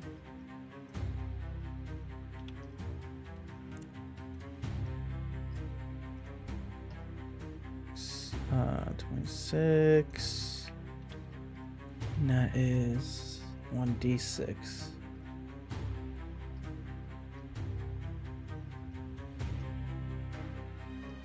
That's 32 points of damage, and 3 of them are cold damage. Nice. Oh my gosh. Okay, cool. Wow, you guys are fucking these Wreckless guys is showing up. out tonight. Let's go. Yeah. Yeah. They both have exactly the same amount of damage on them right now, which is weird. So they are both bloodied in this moment.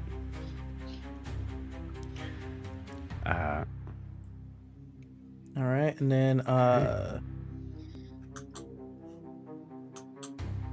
think that is all I can do. All right.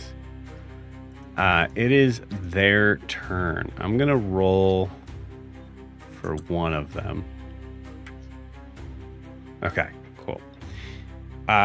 You hear the one on the right, so the one closest to me, yell out to the one on the left that is hunter's marked, ironically.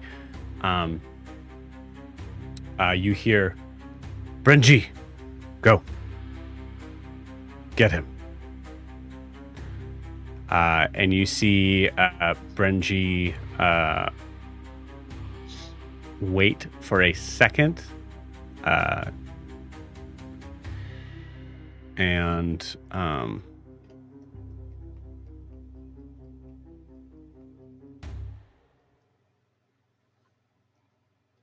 you see like kind of gritted teeth that you can see like the blood kind of going through as he takes out his sword to who's he gonna attack? I mean, I'll say he attacks the last person. As Brenji, the Unbow, is going to attack Zed.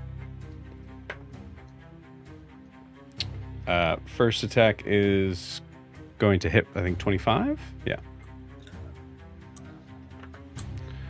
Second attack is more. Yep.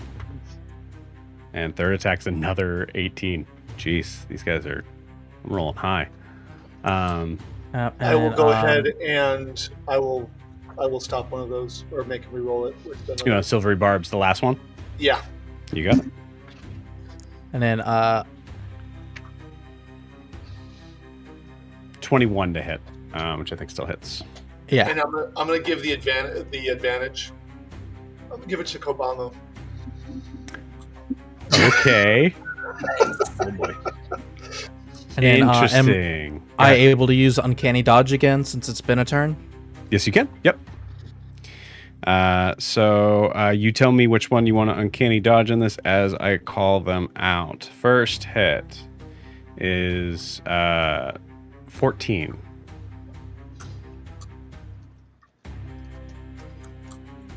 Not that one. Okay. Second hit is 7. It's probably going to be the last one. Okay. Last one is 12. Yeah. Okay. Have to 6 in the last one. So 6, 12, and... No, sorry. 6, 7, 15, I think? 14. 14. 14. Okay, thank you. Yep. 6, 7, 14. 12. No, 13 plus 14, 27? 13 plus 14? Yeah, 27. All right. 27 points to Zed. And you see that on bow turn, look at you, and goes, I'll remember you. And is disengaging as a bonus action, and is going to turn to flee. Now, an interesting thing, I got to look up Hunter's Mark because there might be a thing with this that let's see. Well, wouldn't that also be if I'm in a coastal area? I also have a thing about tracking as well. I have no idea. Is that a thing you have? Feature stream.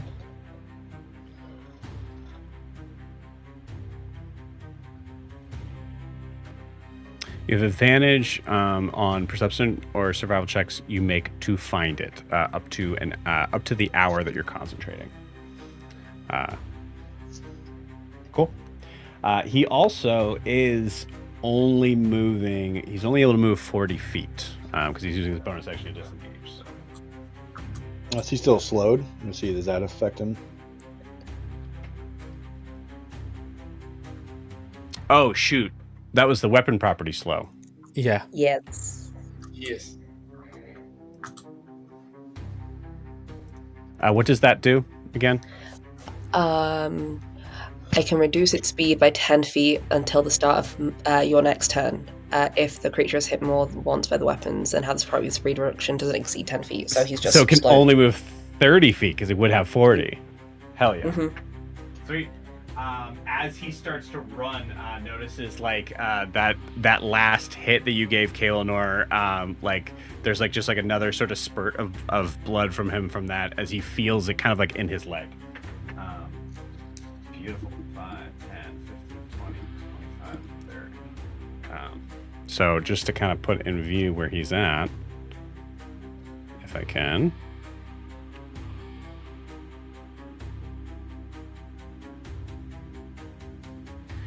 Come on, man. There we go. Still on the map. Not that far. Oh, I'm gonna get him. Yeah, go get him. We gotta go get him, Zed. I don't know if you're the one. So, yeah, Zed, how how's are you Zed looking right now? How are you still Oh, up, man? Zed don't care. He going for him. Okay, fair enough. How many rat bites can take you out, sir? I need to know. Where's your range weapons? Like, you need a bow or something. That's your little blowgun.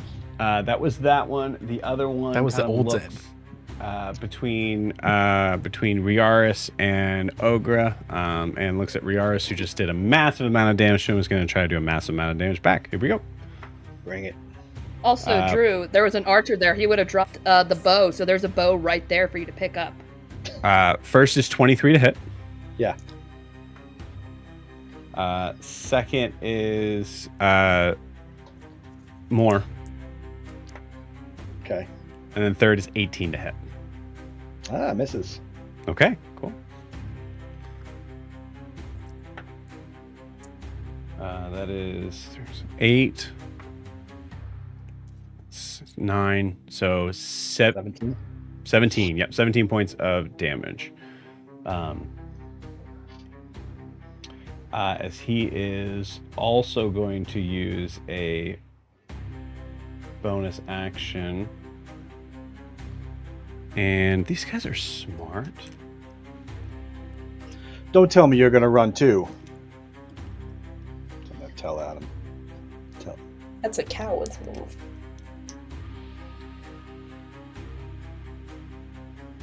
I think he looks at you and just goes, "Join me if you can." He's gonna jump.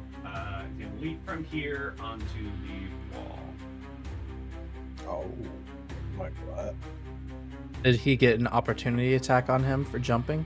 Disengage bonus action. Ah.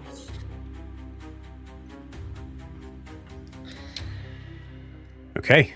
That is the Unbound's turn. It is now Kalinor's turn. Grix is on deck. I'm gonna. Well, do I risk the opportunity attack? Yeah, fuck it, I do. I'm gonna rush 30 feet because I think I can get to the guy who's running away. Okay. If I count into Yeah. my squares.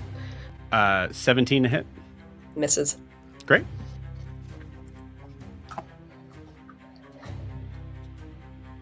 Yeah. Yep. Absolutely. You're able to get there. Wonderful. I will take my scimitar swings at him. We'll see how that goes.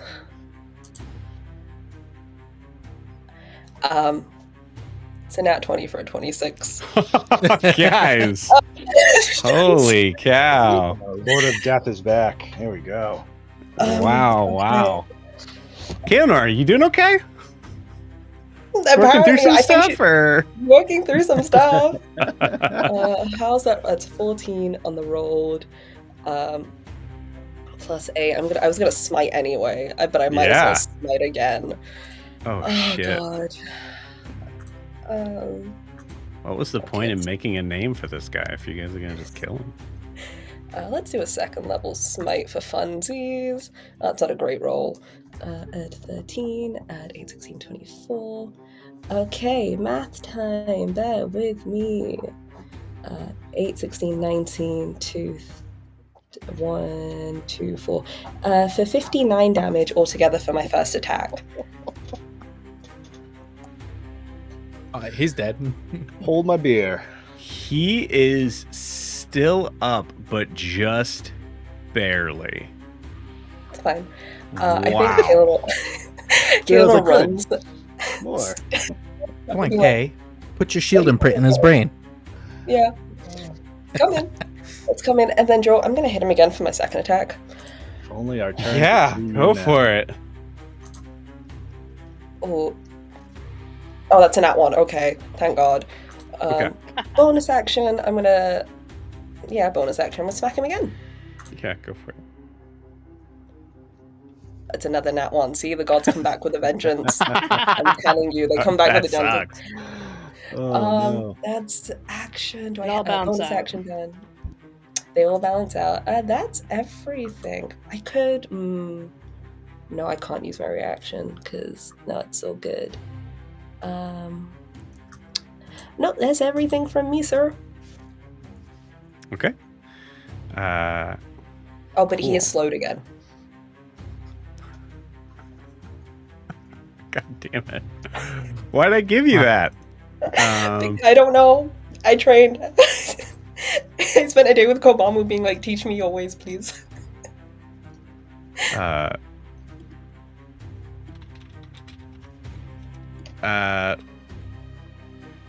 Okay. Wow. Okay. Cool. Damn. Kaonor. Just damn. Sweet. Okay, cool. It is now Grick's turn. I did forget to ask because I wanted to know, Car, who do you send or what do you send to give Kobamu advantage? I gots to know. I actually send feathers, which it's an unnamed Aircock spirit that what the goblin name, because I called it multiple, and so that way he knows it's from me. Okay. And You got it. It just he flies up like ghostly, like to his side, and just says, "We're here for you," and then it goes and vanishes. So that way he knows we are helping. That's the dice are so nice to me. That's a nat 1 as Kobamu looks and goes, Car? Cool. Nice. He don't know. Cool. Could be. Incredible. Cool. It is Grix's turn. Grix is going to as Grix is going to look at Riaris and go, does he think that we can't get up there? I said he was a problem. I didn't say he was smart. Okay. Full You need disclosure.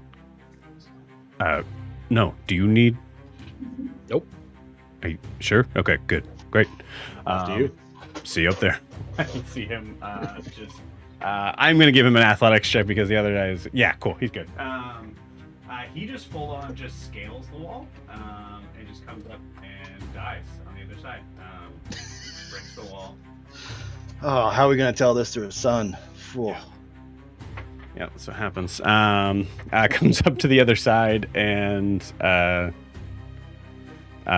just puts his fists up, and you see like as him sort of scaling this like 5-foot wall, or sorry, this 10-foot wall up, but this 5-foot sort of thing, like the feet placement. Something I guess I don't think we've ever talked about. Grix is barefoot wherever he goes. So you see like this kind of like these strange sort of oddly wide orcish feet being able to balance perfectly on this stone wall as he makes his attacks. Not as good. Let's see. Misses on. We'll say he was attacking recklessly. 9 + 6. Just misses on the first attack. Hits on the second. Is going to probably use Flurry of Blows again.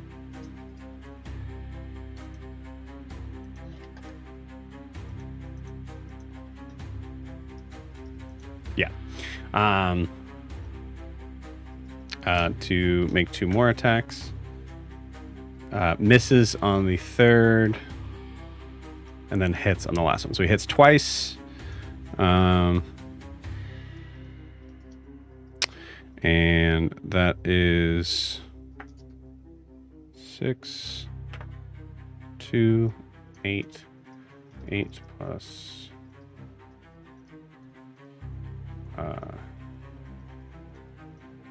4 plus 4. So it's 16. And then plus 4 is 18. Cool. So he does 18 points of damage on the Onbow on the right.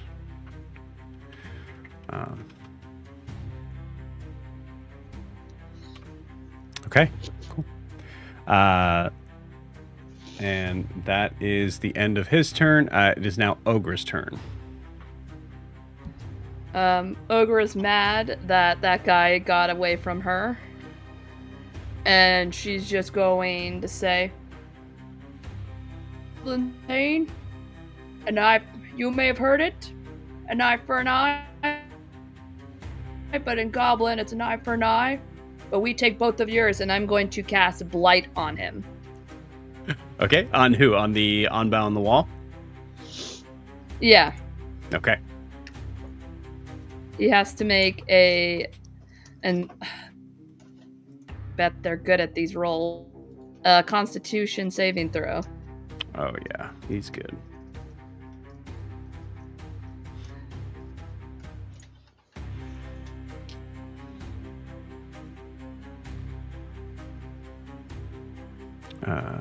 Find him.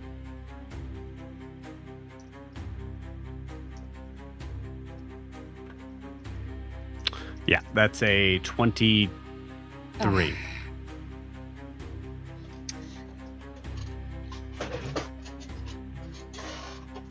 Blarp. Ogre like tries to cast it, and it's like a misfire almost, but like. And so she's just going to. I believe it still does half damage. Oh wait. Yeah, I've only used this once, so. Yeah, half damage. Okay, never mind then. Sorry, I've only used this spell one other time. Okay, 2, 4, 6, 8d8. Okay. No. 16. 20. 25. 30. 36 damage, and so half of that. Okay. 18? Yeah. Yeah. Okay, cool. All right, 18 damage on that Onbow. Interesting. Okay. Damn, guys. Yeah. Anything else on Ogre's turn? Yes, as a bonus act. Well, wait, I don't know. I don't think I can do that as a bonus action while he's up there. But 1 second.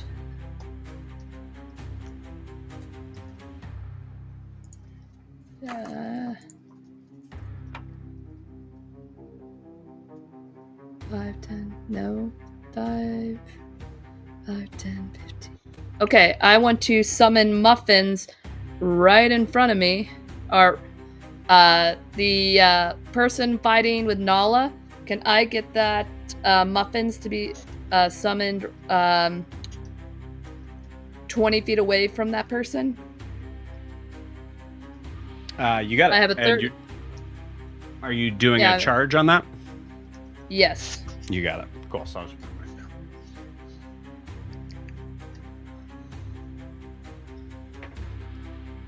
there. All right. So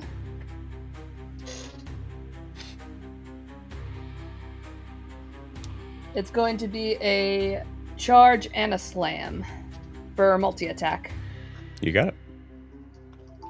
So the charge first.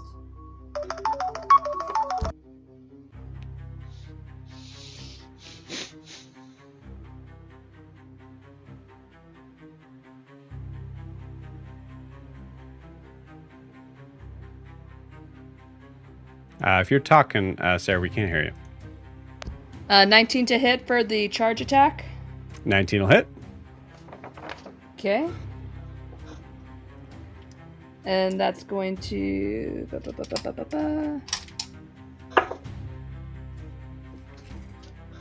That's going to be 10 damage for that. Okay. And then the slam attack is going to utterly miss. All right. You got it. What does the charge do on top of it? Or is it just higher damage?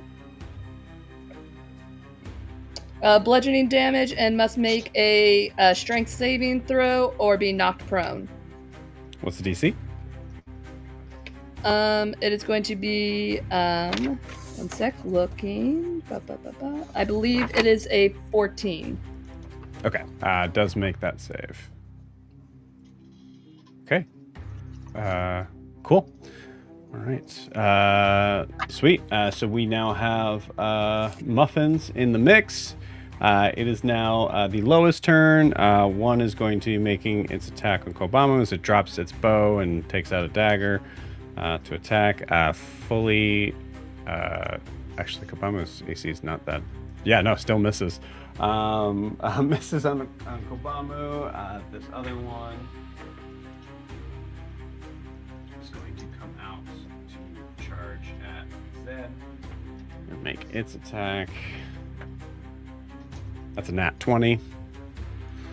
And just before Car's turn. So that is.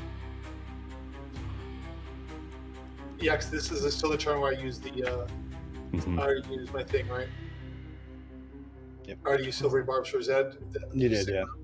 Okay, Oh, well, wait. make sure it's the same round. Hold on. Nala cast Silvery Barbs. She's been holding out. Oh my god, that Nala. I don't think she would. I think it's fully just the DM forgot. No. Cool. So I assume still hits with a 24, but that is a lot less damage as that is 11 points of slashing damage on Zed. Uh-oh. Zed, you still up? Nope. I am negative 20. What? Yeah, I only had 7, right? Because he hit me with 27. No, he hit you for 11. what? He hit you for 11. That was the 11. roll. Yeah. Yeah. Oh, okay. Yeah. Yeah, no, I'm down. I only had 7. Okay. All right. So that just goes down at this point. All right. And any other low here? Oh, the one that got attacked is going to turn to attack Muffins. And that's a miss, I'm sure. 11 hit. Actually, less, I think. Yeah. Yeah, miss. Cool. All right. With that, I was going to say, he also has... having trouble hearing you, Sarah. I'm going to move on just for the sake of time. Car, you're up. Okay, so do I see Kobamu's weapon? Oh yeah. Give me a perception check. Nat 20 for a 22. Okay. Hey, you found it in your hand. What do you know? Yeah. Oh my god, is that what this is? Do I have this right here? It's so heavy. Can I pick where it is with that roll? Can I tell you where it is?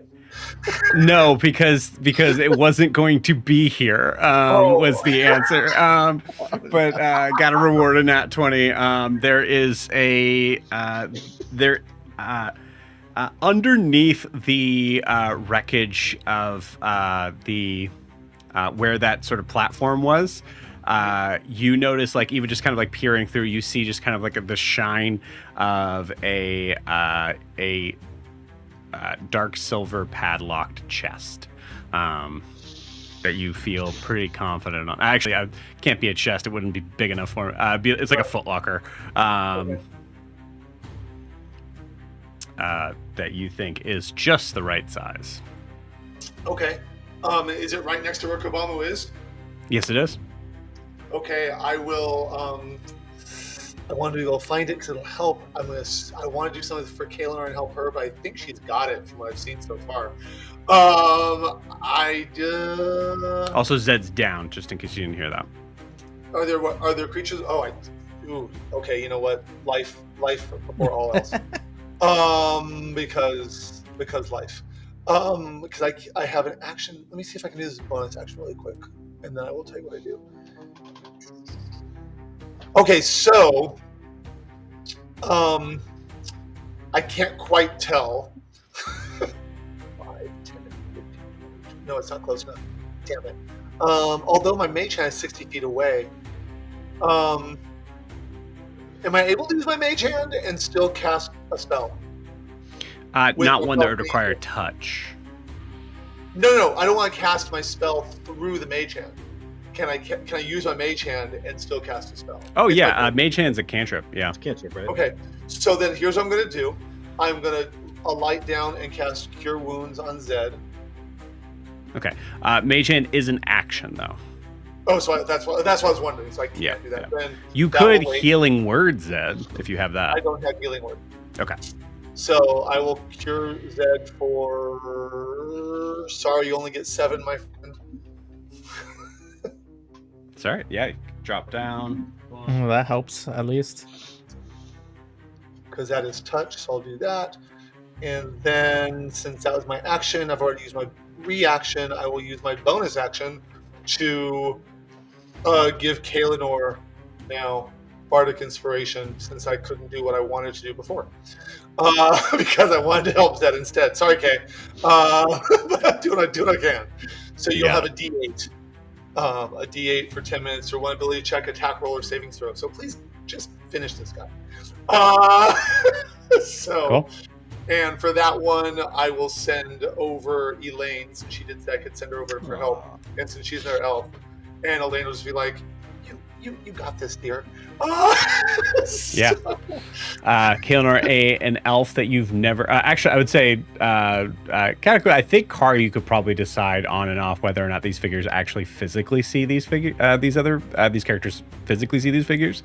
Does Kaelinor physically see Elaine? I will say in this case, yeah, because I'm not going to hide her. So yeah. Cool. Kaelinor, you see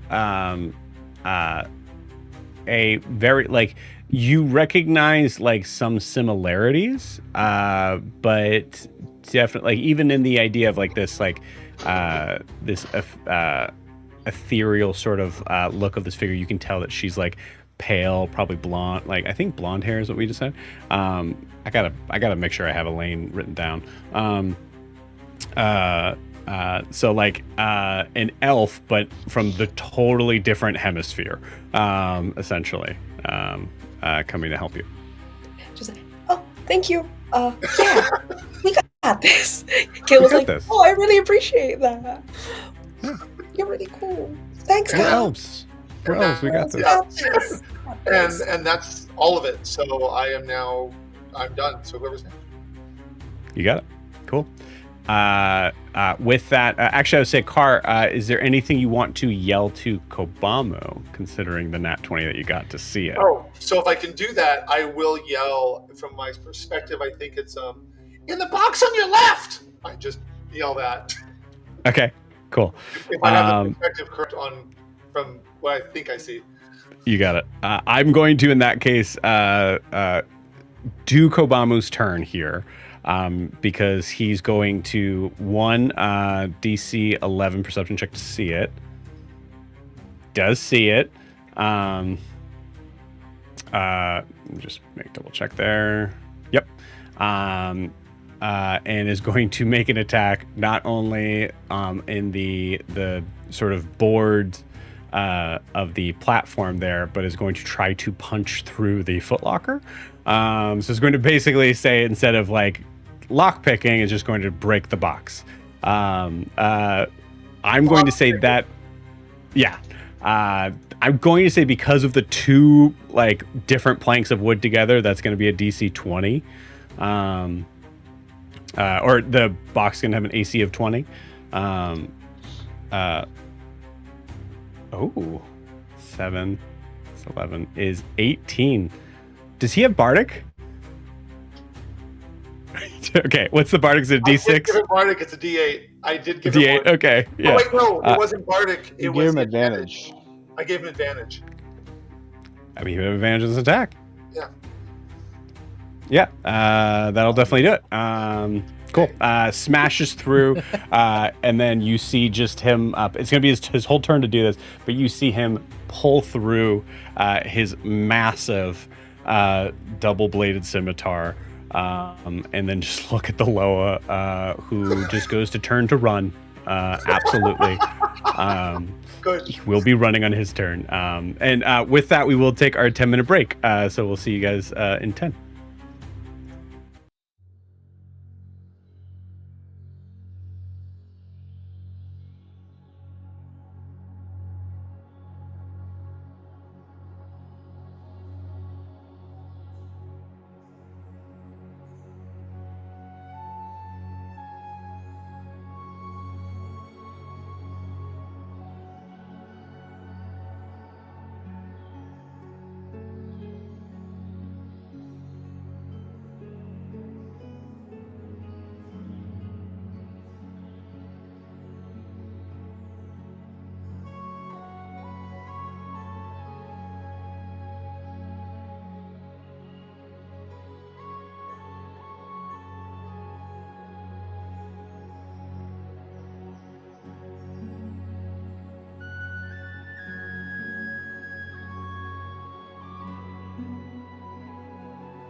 Is there music for you guys?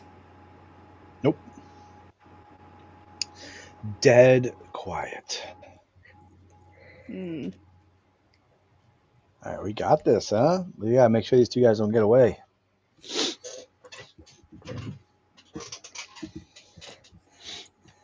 Oof. The I'm energy. trying. What are you running? Yeah. What are you running? All my spells are con saves, and they're good at these ones. Were you able to hear what I was going to do for you, Kay? Before I did. did. Yeah, I so appreciate you. you would have killed him. You would have killed him in cold blood. So No, Jack never. knows this. I would have done it. I would have been like, "Oh, it's okay. She'll be fine." Should we fight? Kill a man who's asleep, would you? How many people does it take to deliver a message? None. None. I just realized the archer was next to me when he died, right? I think so. Maybe. I was so caught up on something else I forgot to do fungal infection on him. That's heartbreaking. Yeah. It's heartbreaking. It's so sad. Is Joe like in the bathroom or something? It's one of those guys. I've heard about this. It's one of those situations. If the teacher doesn't turn up for 15 minutes, we can all leave. It's like that It's not a- experiment. It's like they're like, okay, just wait 5 minutes. We'll be right with you. And 6 hours later, see how long.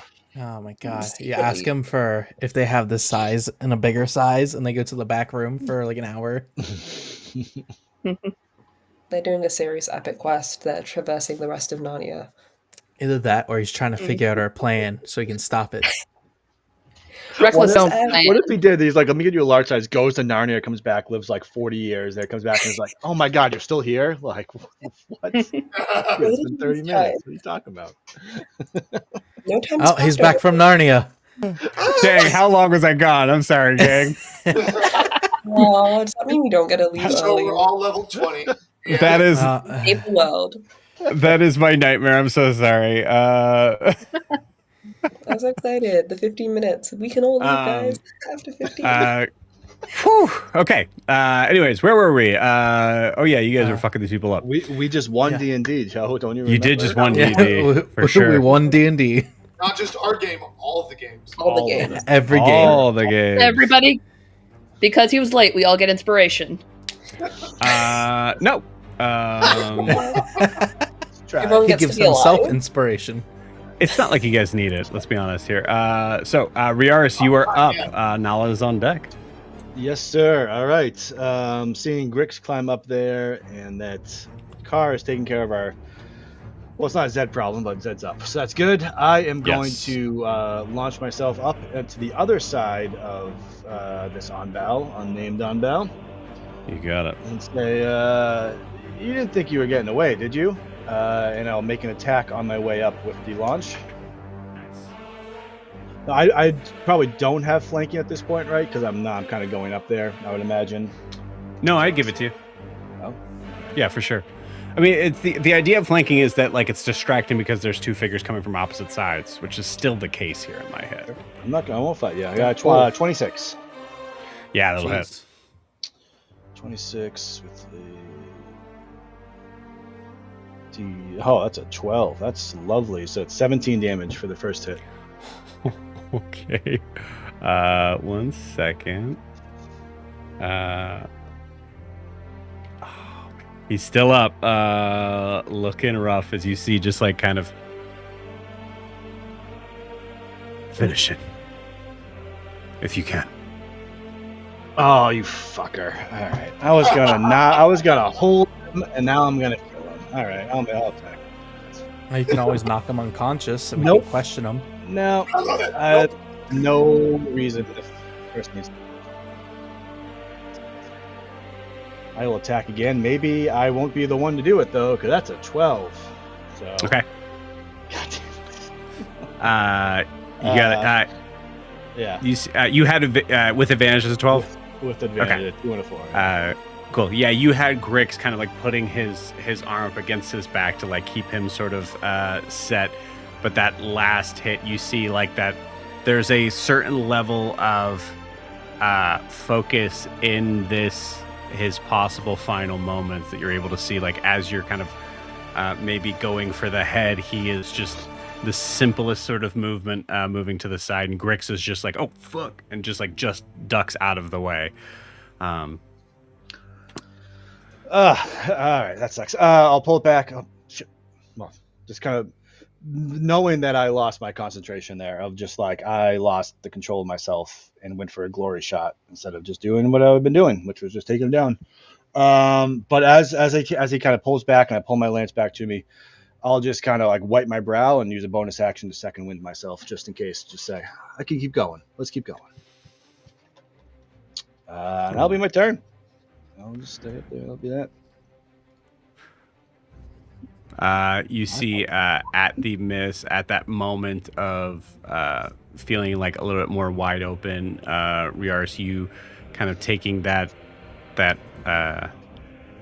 stance of staying put. You see this Anbao just look at you and give just the slightest bow of respect at a warrior choosing to stand his ground. And that is Riaris' turn.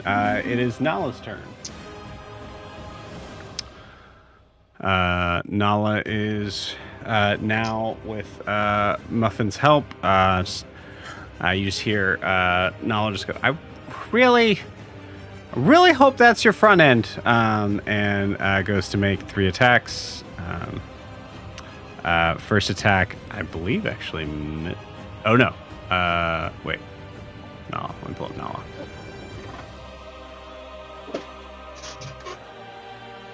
Does Nala have anything crazy to do here? Just making her do monk stuff, and she has spell slots. And bardic inspiration, right? And was that to Nala?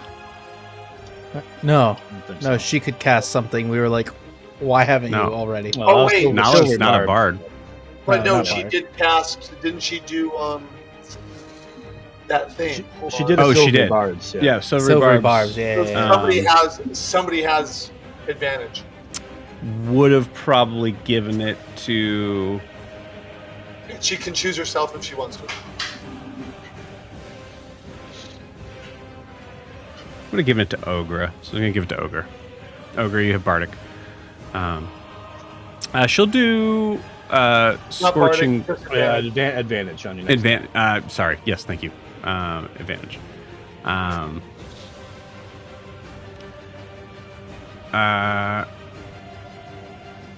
Yeah, fuck it. It's going to just cast Burning Hands instead.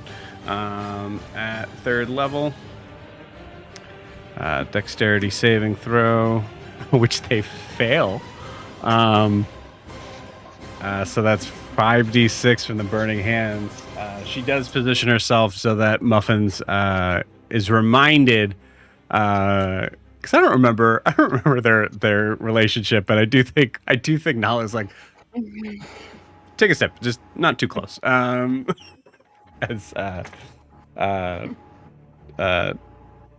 Oh yeah, this dude's toast. Let's see, 39, 11, 12. That's for 50, 52. Yeah, very dead. Cool. as this Loa just gets burnt alive. And Nala looks at Muffins and just goes, okay, you can go. Shoot, you can go now. Go. And is going to turn and run towards the other Loa. Okay.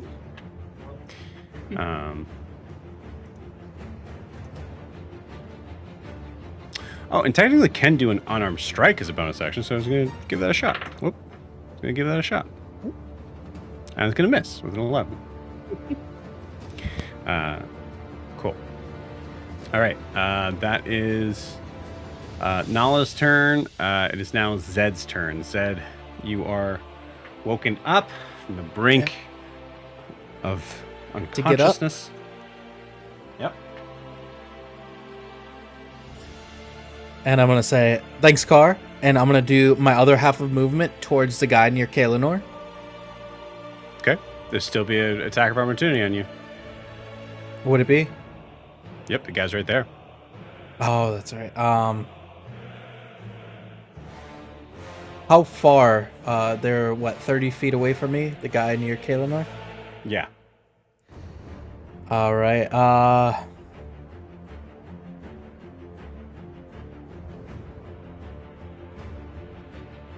I guess it's time to use it. I am going to Misty Step towards Kaelinor. Okay. You got it. Bonus action. Nice.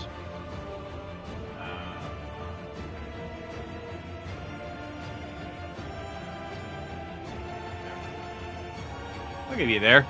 Cool. You Misty Step right next to the figure. And I'm going to attack him with my got dagger.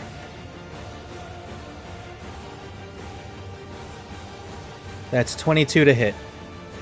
That will hit. And I think I'm probably going to finish him. 7, 8, 9, 10.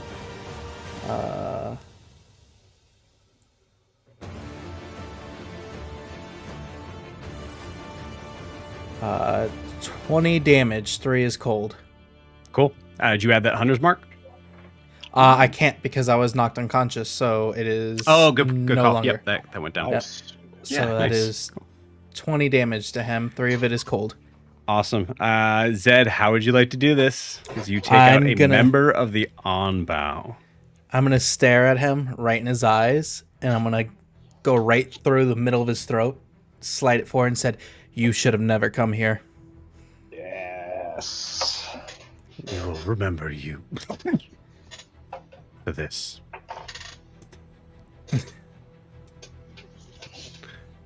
I think Nav's frozen, but Kaelinor, you and Zed are left staring at each other. Anything else, Zed? I'm going to pick up his weapon. Okay. Oh no. Yeah. Another cursed weapon. Did that become a curse Cool. Wait, what? What do I come back to? Zed's picking up the weapon. He killed the dude. Now he's picking it up right in front of your face.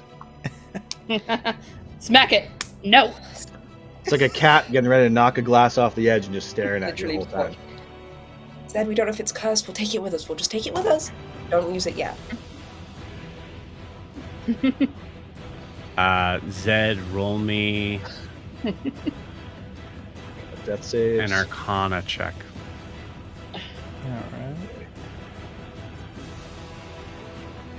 right. That's a 15.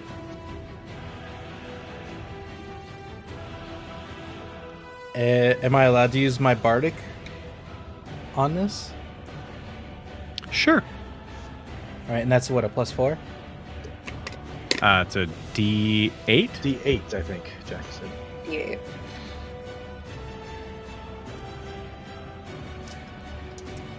That's 21. Zed, you're not entirely sure what this blade can do. You do know that whoever uses it, not necessarily wields it, but whoever uses it would have to be deemed worthy of it.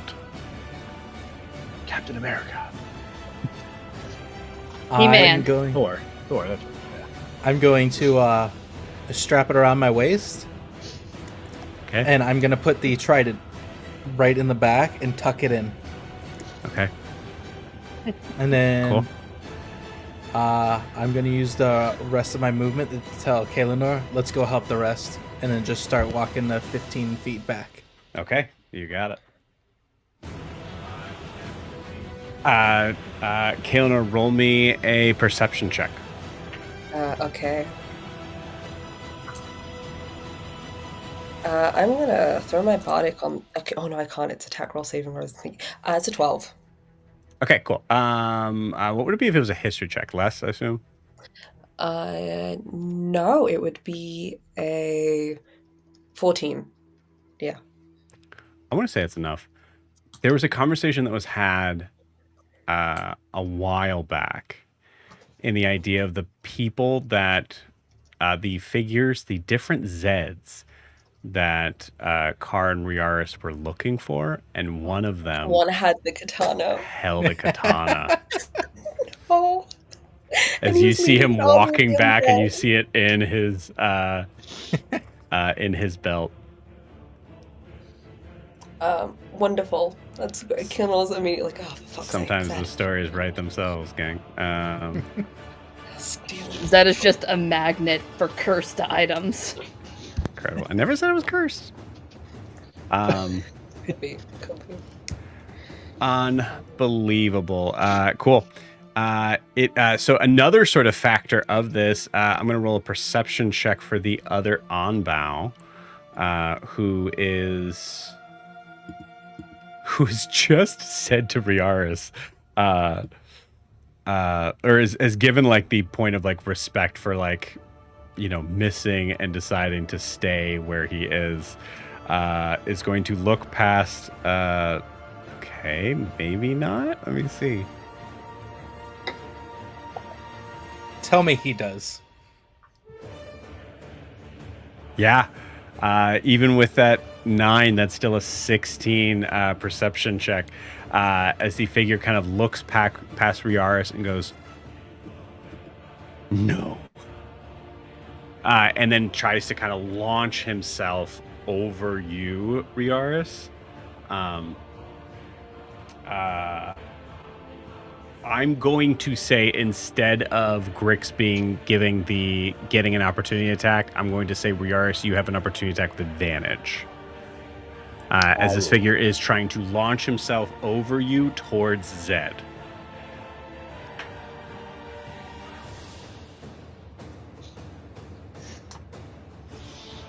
$15? Grix, no.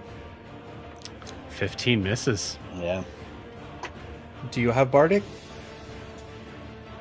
Oh no. I gave you something at one point. You gave me advantage. I've used it. You did? Okay. Lands down on the ground.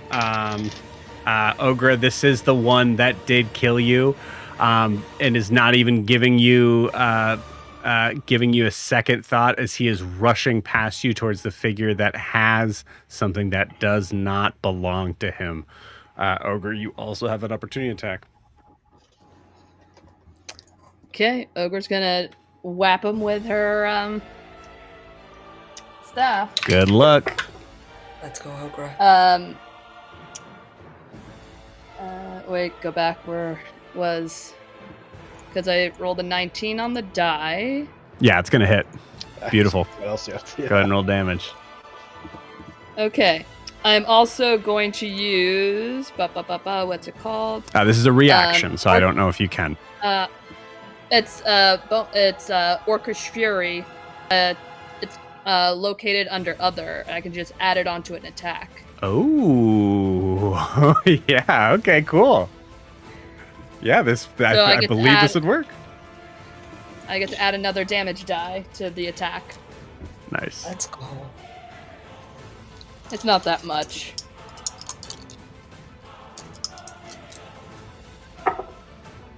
Okay.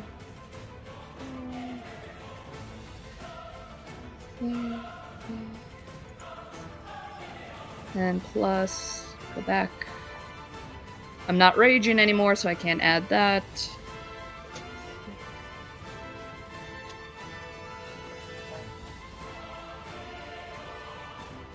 It's only going to be a 13 damage. Or wait, 14 damage. Okay. You're using your Simian Vine for this? Since I have a shield, I can't use a D8. It has to be a D6. Yep. So, but you're using Simian Vine, right? Yeah. Okay. So it should be 2d6 plus 3. Just making sure. It says 1d6. Yep. You're using your Orcish Fury, right? Yeah. 2d6. Okay. So so 2d6 plus 3 altogether. Yeah, sorry. Yeah. Okay. Cool. And that's you roll for 13. Yeah. You got it. Okay. Cool. Ogre. How do you want to do this? Fuck yeah.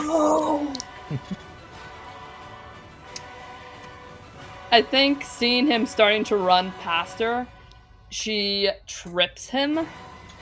And so when he falls on the ground, she just like puts the staff and just starts banging it right into his face until there's like, you just see like pure fury in Ogre's face. And she's just pushing the staff down further and further until there's no face anymore. Damn. Okay. Cool. Nice. Ogre going full Orcish Fury. All right. Okay. Does Ogre say anything while doing that, or just? Yeah, go ahead. You took Ogre's tooth. Ogre's taking your face. Terrifying. Okay. Both the Onbow are slain. Kaelinor, it is your turn. Cool. I'm gonna walk up 5, 10 feet to Zed. I'm gonna... You know, like how a mother like twists someone's ear? Just a little bit. I'm gonna grab Zed's ear. He's gonna get lay on hands 20 hit points, but I'm gonna pull his ear to do it. And just go, if you use that scimitar or that katana, I will kill you. Don't use it. It could be cursed. Like, go over his ear. I'll use the rest of my movement. Who's alive still? Mm-hmm. Just be like... Yeah, Zed gets 20 hit points back. Hey, yeah. Back to Hell yeah. 27. You can just get there. Just get there. If that's who you want to go after. Yeah, I'll run in front just so no one can get hurt. That's my action. Bonus action, do I have anything cool? I could do that. I have it. I don't know what that does. Oh no, I have to. Okay, that's calm. You know what? I'm just gonna stand there and look menacing for my bonus action. That's. I'm just gonna be like, yeah. Okay. Cool. It is Grix's turn. Grix is going to spend his turn coming like kind of walking easily, like walking closer to Riaris. And Grix, Riaris, no! He pushes Riaris off the building. All right. He's betrayed us all.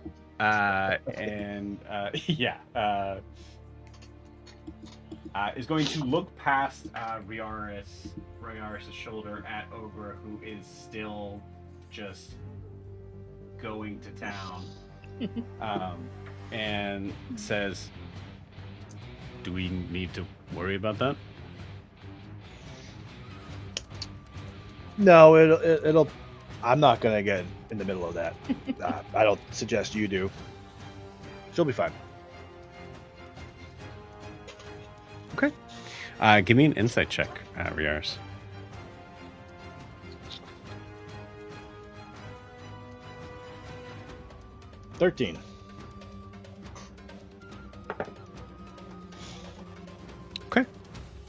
There is a look on Grix's face that is inscrutable to you for the moment.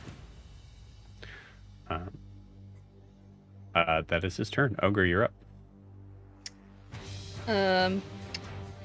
Ogre probably splattered in blood, realizing there's no longer a face, and is still incredibly given full into the rage. Sees the other guy right in front of her and starts making her way to him. Okay.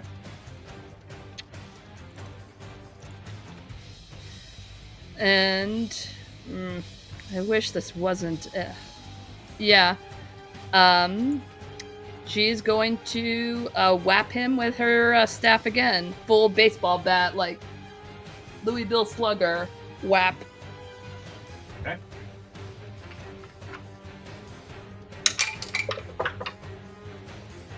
And I'm going to use that advantage that I got somewhere, I believe, from Nala. Yes. Yep. Okay, that is so much better. 16. 22. 22 hits. Yep.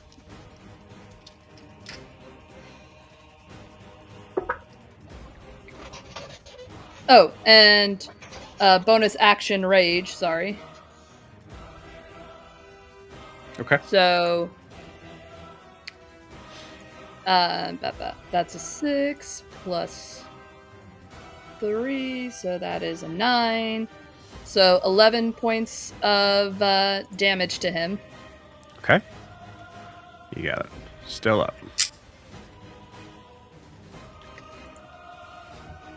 And that's going to end Ogre's turn. Okay, cool. At the end of your turn, it is now the Loa's turn. There are only 2 left. And you see the one that is surrounded by 3 sides throws down his weapon and throws his hands up. And you see the same one that is like seeing what the other one does. You see the other figure kind of throw his dagger and also throw his hands up. Kara, it is your turn. Oh, since he, sorry. What? Go on. Since the Onbow started his turn within 10 feet of me, a symbiotic entity as my reaction. Okay. All right. Or You want Halo to change? Spores, sorry. Sorry, called Halo Spores. Okay. You want to do that after the figure is Yeah. thrown his Ogre's weapon down? Yeah. Okay. All right. Car, you see this in your turn. That saves the 15.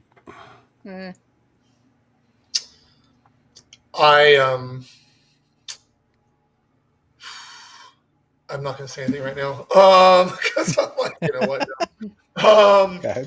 However, do I see the other katana? Yes. Kar begins walking towards Kobamu, looks at the katana, and the katana slides across the floor away from the party. Okay. I love it. Yeah, absolutely. And you can tell Kar's not hiding it. Kar like puts his hand and just throws Yep. it.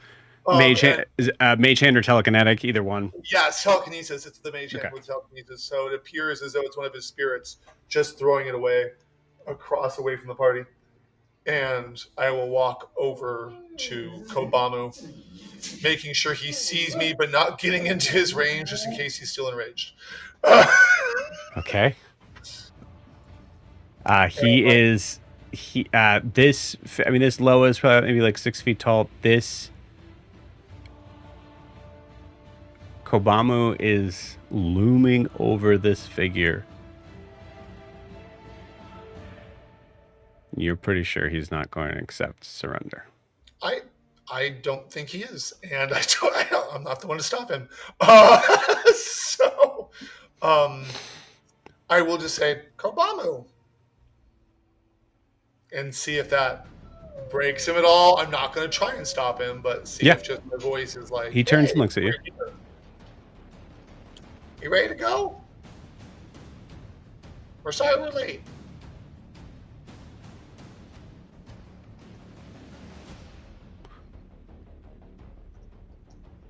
Are you trying? Is Carr trying to convince Kobamu to just let it go? I don't think he's trying. Carr would like him to let it go, because these aren't the Unbound. These are Loa that were probably hired. These are I'm Carr's guessing these are just hired. Like It they does have feel a like these job. are hired hands. Yes. Now that the people that hired them are dead, you Yeah. get the feeling that they are hired hands for sure. Right. And so Carr's like hoping Kobamu will be like, come with us, but he's not about to stand in front of Kobamu's sword. Right. I guess my question is Carr trying to persuade Kobamu Oh, to let it go? ideally, yes. Okay. Want me to roll? Yeah, I do. Okay. He's not Hold on, spirit before you mode. roll, don't roll anything yet. I want to see what your DC is. Okay. I'm gonna say this is against.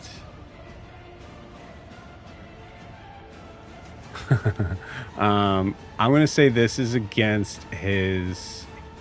I'll be right back. Okay. I can hear I'll put this as a wisdom saving throw, and the DC is what you're setting up. you. Okay, I'll be right there. Okay.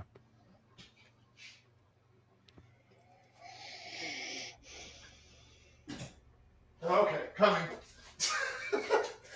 And rolling. Sorry, I had a dog All issue good. that I wanted to stop, so there wasn't a lake in my living room. Let me see. Persuasion. 15. Okay. Kobamu has a +2 to his wisdom save. Okay. It's so basically kind of working against his primal judgment is the way that I'm kind of like looking at this. Right. Is he able to move past that? So like moving against that. So he has to fail this roll. So he has to roll a 12 or lower. Okay, yeah. Oh. Okay. Bye, Loa. I did my best. I did what I could. There is a point that you see like him kind of like look at you and like sort of like kind of take a step and then looks back at the or sorry, you see Kobamu do that, take a step, and you see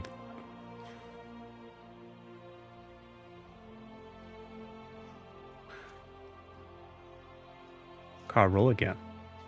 Okay. Ooh. 23.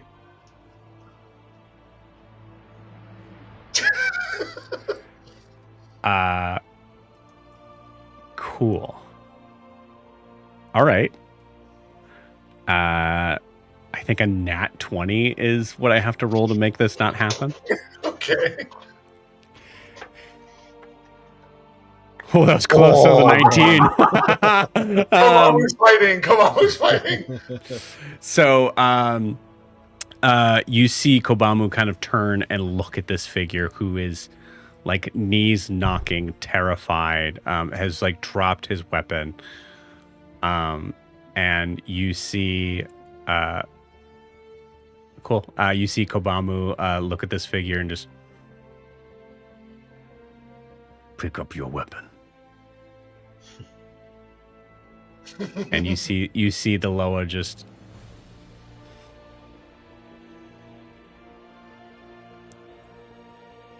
deciding his own fate, bends down, picks up the weapon in the sand, and you see a Kobamu just stare and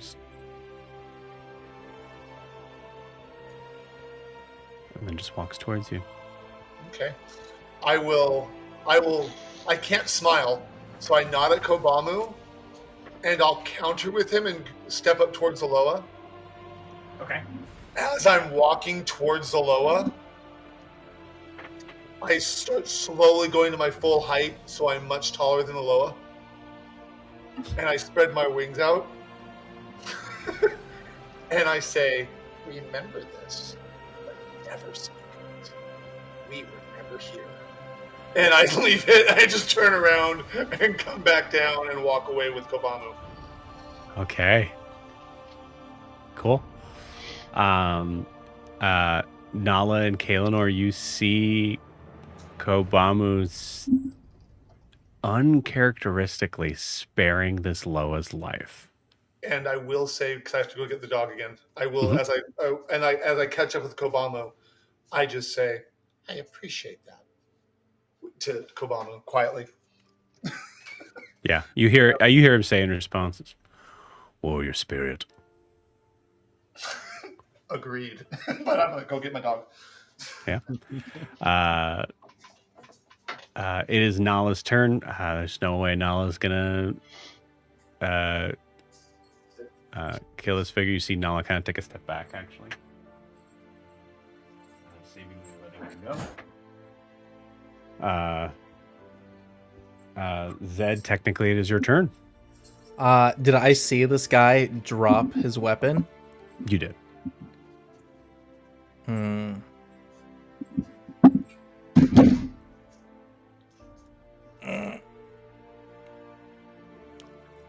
I think Zed's gonna start walking towards him, and his thumb is gonna feel the edge of that katana, and he's gonna go and just pop it out for a second. Okay. And then he's gonna think of what Kalinor said, close it back, and then he's probably just gonna go search that other Onbow's body for anything. Okay. Kalinor. I hate that I'm gonna do this, but she's not gonna do. She. Kill him. No, I'm not gonna. Maybe Do what your character would do. I know. She sees everyone stepping away and just like, "You're all crazy." It doesn't puts away. Puts like her blade and scimitar like to her side, and instead pulls out the barnacle rope and looks at this looks at the sword. It's like, "You understand why I have to do this?" And it's like, Can I have your hands 2 seconds?" And it's just gonna like just tie him up just a little bit. It's like, just the safety precautions. You understand? And yeah, that's what she'll do. Okay. But she won't kill him. She's gonna. All right. He gives you his hands. I will tie them, put him next to the wall, and be like, "Okay, let's leave." Cool. It is Grix's turn. At that, Grix jumps down off the wall.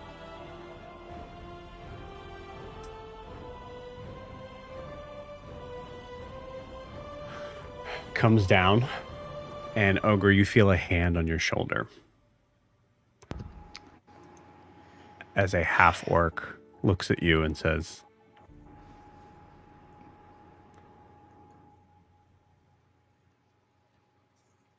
"We need to show mercy for those of us that don't." And you know, Ogre, he's talking about a race that you've never felt like you were a part of until maybe now.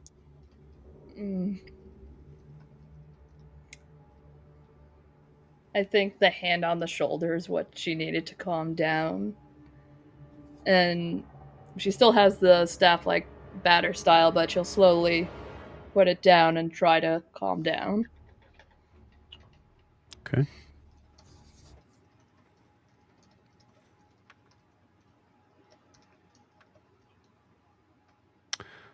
What do you guys do with this figure that you've tied up? While they're deciding that, can I get something else done? Maybe. Okay. The other Onbao that lost his katana. Mm-hmm. is there a sheath that he has on him? There is. I'll use one of my spirits, i.e. Mage Hand, to remove the sheath. It'll float over to me as it's being carried by a spirit. It gets put on my back, and the katana raises up. I'm not touching it. It gets put in the sheath behind my back. So there's these Okay. ghosts just kind of traveling around, putting the katana on my back, which might freak people out. I do have a purpose, but that's I will say there is no check here required. Zed, if you see that floating away, do you grab it? Because Zed, you did say you were searching the body. Yeah, no. He's probably thinking he's got enough now between the daggers of the trident and the katana. He's just gonna search for any scrolls, any kind of like information, Mm-hmm. anything that might have been given to them as to why they brought Kobamu here, and what extra steps were done, and what was next. Okay. You do see a note. nice.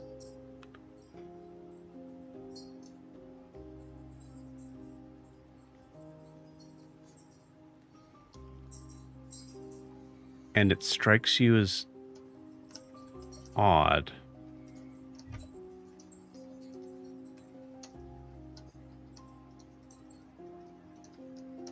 And I think, Zed, I'm going to send to you what it says, Drew, and you can decide whether or not you tell the group. Okay. While you're typing that, I might see like Riaris looking at Carr funnily with taking that katana. So I'll look at Riaris and say, they shouldn't have it back. We need to get rid of it. That's why I didn't touch it. Do these katanas look like the ones we saw? I know Kaylin remembers the story of the katana, but Oh yeah, do we recognize it now that she remembers the story? Now that it's like on my back. Sorry, what? do we recognize the katanas? Are they the ones we saw? Is it the same type of katana that we saw, or? Yes. Yeah. It seems like essentially a military issue for them. I thought you were talking about the one with the Z that you seen Yeah, that had do we it. recognize The it from zombie the horde. from the other timeline? Right. Oh, there's no way. You guys are way too far. Okay. Yeah, they're in the distance. I don't yeah. like that answer at all. That's terrible. Yeah. That's just unacceptable. I currently have no desire for this sword, Riaris. Or sorry, I don't want this. I just don't want them to get it back. So I agree. Where's the other one? I point at Zed. That Nope. has it. Nope. I want to get down and go over to Zed as he's looking through stuff, and I'll take the katana, Zed. While you're, it's nope. What? Just Why can I have the sword? Because it might be cast. with So magic. before getting you, we finders saw another keepers. one of you. Hold on, you guys are. So I'm just gonna take a moment. You guys are RPing way past this moment, and I need to. I need to know what Drew does here. Right. Then I will say I just nodded at Carr, understanding what he is saying. And, sure.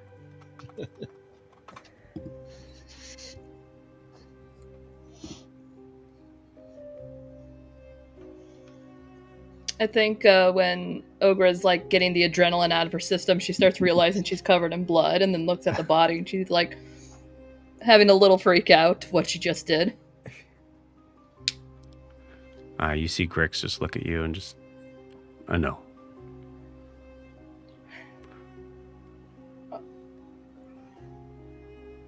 There are uses for this. It's important to have control. Ogra doesn't know how. I think I didn't either. Drew, just respond on the thing if you can. Just All right. first. I didn't either. For a very long time.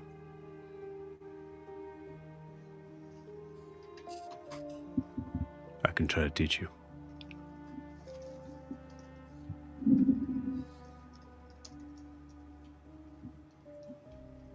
Is it... Can Ogra control it? Ogre doesn't know if it's like you and me or from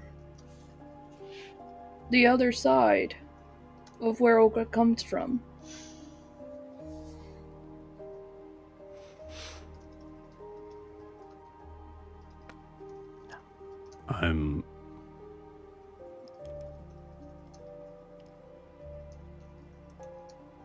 I wouldn't consider myself an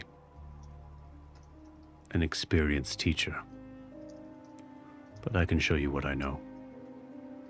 We can go from there. Granny said Ogre's not a very good student, at least through book stuff, but if this is just like punching things, maybe it'd be better.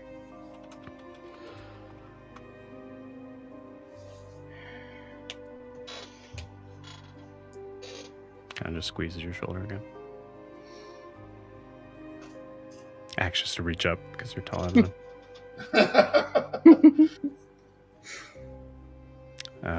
Zed, you're holding a note in your hands.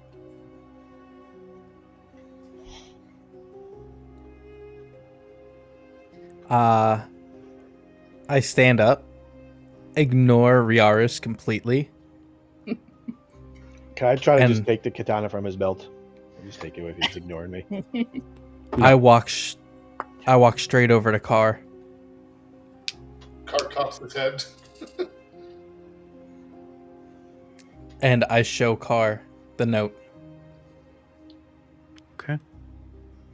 Okay, is she gonna send it to me too, or what? No, I think I know what Carr would do. Oh, okay. I was like, what's going on? Carr, you read this note and it gives you a confused